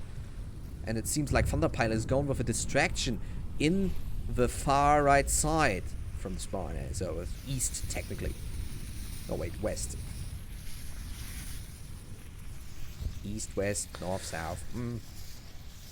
One way or the other, he is going to be throwing the smoke over towards Silver Car. I do wonder, is that a distraction? Or going to try and use that? I believe that might be a bit more of a distraction than anything. He's going to spray through it, try and make it seem like someone's going through the smoke, maybe spook them a bit, and then move in just at the very end when they think they've kind of dispersed already. The movement by Gattaca and Thunderpilot seem on one end very connected, and now suddenly it's disconnected. They split up, trying to use it as a diversion and at the same time as a real play. So that is a very brain trickery thing here. They play mind tricks. You don't see anybody in the smoke. Now Gattaca is over on the eastern side of the map. Run a marathon from Thunderpilot. And the only real competition he has here is going to be Mantis just behind the concrete barrier, which he is taking shots at. Inaccurate though, not hitting anything, and now his position is going to be compromised. And I wonder if Cruzy is going to be a threat to him. Cruzy is a threat to everyone, so yeah, I don't know. Very true. Or the cross angle all the way from Uncle Sam to watch where Gattaca is currently going. That's a dangerous one. You can just see the laser come all the way down. Shots do ring out, nothing quite comes out of it, but Thunder should absolutely know without any doubt where Uncle Sam is now. Yes, 1 minute and 20 seconds remaining. He should do something now. They are running concerningly low on time. Is it concerning though? What? What? What? Fine. Oh, Uncle Sam has spotted Thunderpilot, I think. What? He didn't? He hadn't spotted him? Oh, now he has. There we go. Down goes Thunder. But the refire coming in. Uncle Sam gets taken down by Gattaca. Mantis trying to return fire. Doesn't work out. It's a 1v2, 45 seconds. All up to Gattaca. But Gattaca's going to go for the revive. He's not going to go for the kills. Oh dear. What a team player. A team player. But it may end in his doom. He knows how much time is left. He's checking his clock. But there's no way he'll be able to see Mantis and Cruzy and take them down appropriately. He's going to get Thunder up. 15 seconds. Mantis is cool. They're not Now going to he's do spotted anything him. here. This is done for. 10 seconds. Yeah. Well, Maybe 10 the seconds kills, to take, maybe but the there goes kills. Cruzy. Mantis, he just needs to 3, hunker down. He knows that he's 2. not peeking. Ah! Yeah. That was a smart one. That was a close one. They tried it. Vikings wins the third round. They are now 1 point away from their major win. It seems like the Vikings going to be the wheel winner today. Are they leading? I mean, I feel like they're leading. Or is this SMC? SMC is leading currently, I believe, but I think Vikings is the leader after that. Oh, let's see. I am rooting for them. I'm not impartial. I'm not rooting who's ever the best. I have my heart teams. It was 5 Horsemen. Now it's Vikings. Ah, my lovely hardy teams. Is it cute? We're growing up so fast. 1 point away from the major win. I can actually take a look. How is the overall standing for stage group? Wait, we group A, group B. Yeah, let's take a look. So far, We are Group B. yeah. So round 1 went down for SMC Tactical 1 and against Vikings 1. Rome lost 2 to Globachem. In round 2 we had Globachem who lost 2 to SMC Tactical. And Vikings won 2 to Rome. Now it's Rome against SMC Tactical, and I suspect Rome is gonna lose 2 to SMC Tactical, and Vikings gonna win 2 to Global Cam. This could lead to a draw. But let's see. That would lead by draw only by the sets of wins, and that of course will go down to then set ties, points difference, points, tiebreakers, then the total win-loss. Let's see. Vikings. At did this, 4 at this points. point, it's basically down to a single dice roll, whether you get it or not. Yes! Roll initiative! I made that joke earlier. Now it makes sense! Yes, roll initiative. My jokes make sense sometime over a long period of time, of course. Yes. And Okay, now, you're watching with the potential winners. Commencing their probably last round. It is round 4. Global Gun versus Vikings. Let's witness history. Ooh, Global Chem sounding very demoralized from aside from Raph as they move towards center. But again, it is Raph and Jizzy Pants just moving straight through center. And there could actually be a big issue for the Vikings if they're lucky. They could catch them off guard big time. Oh, There Raph. does go Mantis. Oh, Coming over, takes down Raph. just me making sounds. More flashes coming out. Jizzy Pants, he wants to take Cruzy, but they both know it's a trade between the two. Big Jizzy is reasonable. Nolik is now where it's absolute chaos on every single side of the map. But Nolik is going to be able to confirm Jizzy Pants. And that's going to be a big advantage for Vikings, bringing it to a nice even 3-3. So far, now it's Global Can 3-3 against each other. We have Autopilot and Thunderpilot. No, it's not Autopilot. It's Auto and Thunderpilot. Auto finds Uncle Sam. Oof. Oh, and there's a very long-range nade coming out. I don't know. Oh, a cross-map nade from Nolik. It looked like it was going somewhere for a second, but in the end, it wasn't quite there. But Auto GPS may wasn't soon be onto calibrated. Nolik. He knows. Does He he? knows. Though? There's the peak. Oh. It's a trade. Spoilty. And now it's Ah! a from Thunder to take the point. Oh, Global Cam returns. Global Cam returns. Global Ah! Chem's bringing it back. That may have been the point that could allow them into the semi-finals. Who knows? That could have been it. Yeah, who knows? And I could be 2 meters tall and called Mindy. You know, we're not just gonna shush the horses just because Global Cam has 1 point. The Vikings have it.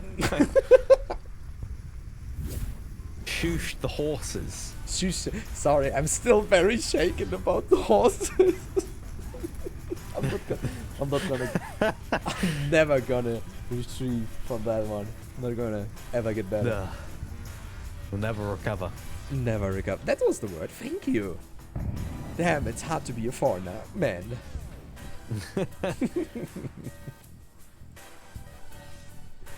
Oh, I just looked at the ex-players from Vikings and hell, they had 8. Some teams have a huge rotation. Yeah. They've gone through quite a lot of players to find their kind of perfect fit. In like playstyle, you know what I mean. The perfect fit of a player. That's what they've been looking for. And they're going for that, and they found them. Yes, sir. I can smell it. That's the thing. Yes. So it seems that Global Cam is back in the mood for some whipping, my boys. So better get out the leashes because we are about to do some dirty plays.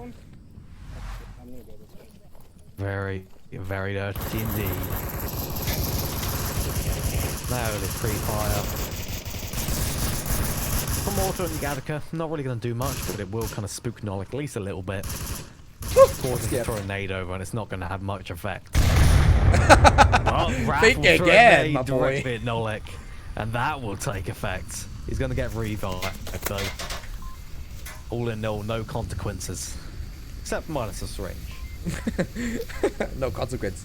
Instead of minor bruiser. Another Just nade from minor Uncle bruiser. Sam. Oh, it's gone too far. There's That too one many got too nades, short. Parrot. Too short. We need more nades. Far too short.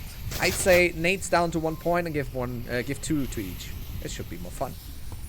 That would be chaos, but I can see a few more smokes flying in. Never mind, that was 2 grenades and 1 smoke. Okay, more smokes are coming in. It looks like this is the push. Spoilty and Center House is in pretty big trouble. Enemies on all sides, really, along with Cruzy being in trouble. Pants just next to him. Pants Oh. goes down. Wrath and Spoilty trade. And now Thunderpart's going to be popping off some shots over towards objective. His team is really here, and Uncle Sam's picking up Mantis, and Mantis will trade with Auto. Too many This is chaos. free trades. chaos. Free. And oh, I thought for a second there was a team kill.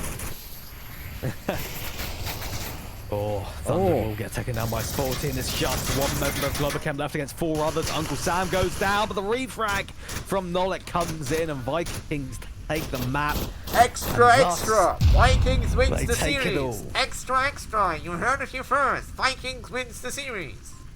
And with that, we conclude Absolutely this one match. fantastic. But we need to find out if it's actually Vikings winning the whole series, complete series, like the series. And to find that out, you sadly have to go over to our other channel. What means sadly? You have to go over, and this is such a fun thing to do. Go over to VRML 1 and keep watching. I hope you have multi-stream on there. Thank you all for watching. And yeah, keep it clapping, I guess. Is this a word? Can I say clapping? Yeah, go check that out. Okay, thank you all for watching. We're gonna send you on, I think we should gonna host. We're gonna do this. That's a good idea. Okay, we're gonna do this. Thank you for watching. This was yours, chatting Parrot and Buxton. I need to see. Okay, yeah, it was Buxton. Thank you for watching. And I hope we see each other in the next season for a new league. And next weekend, we're gonna see the finals. The very final. So you don't miss that. Wait, is this the final? No, it's not the final. It's the... What is it? I forgot it. Semi-finals. It's the semifinals, right? 23rd is the semis, and 24th is the finals. So we're gonna maybe see Vikings there. Maybe. Root for Vikings. Maybe. Wait, isn't that the LAN event? Isn't that like a big thing? No, it is not. Oh, sad. I don't think so. I would totally come there. Just to annoy everyone. Anyway, thank you for watching. And...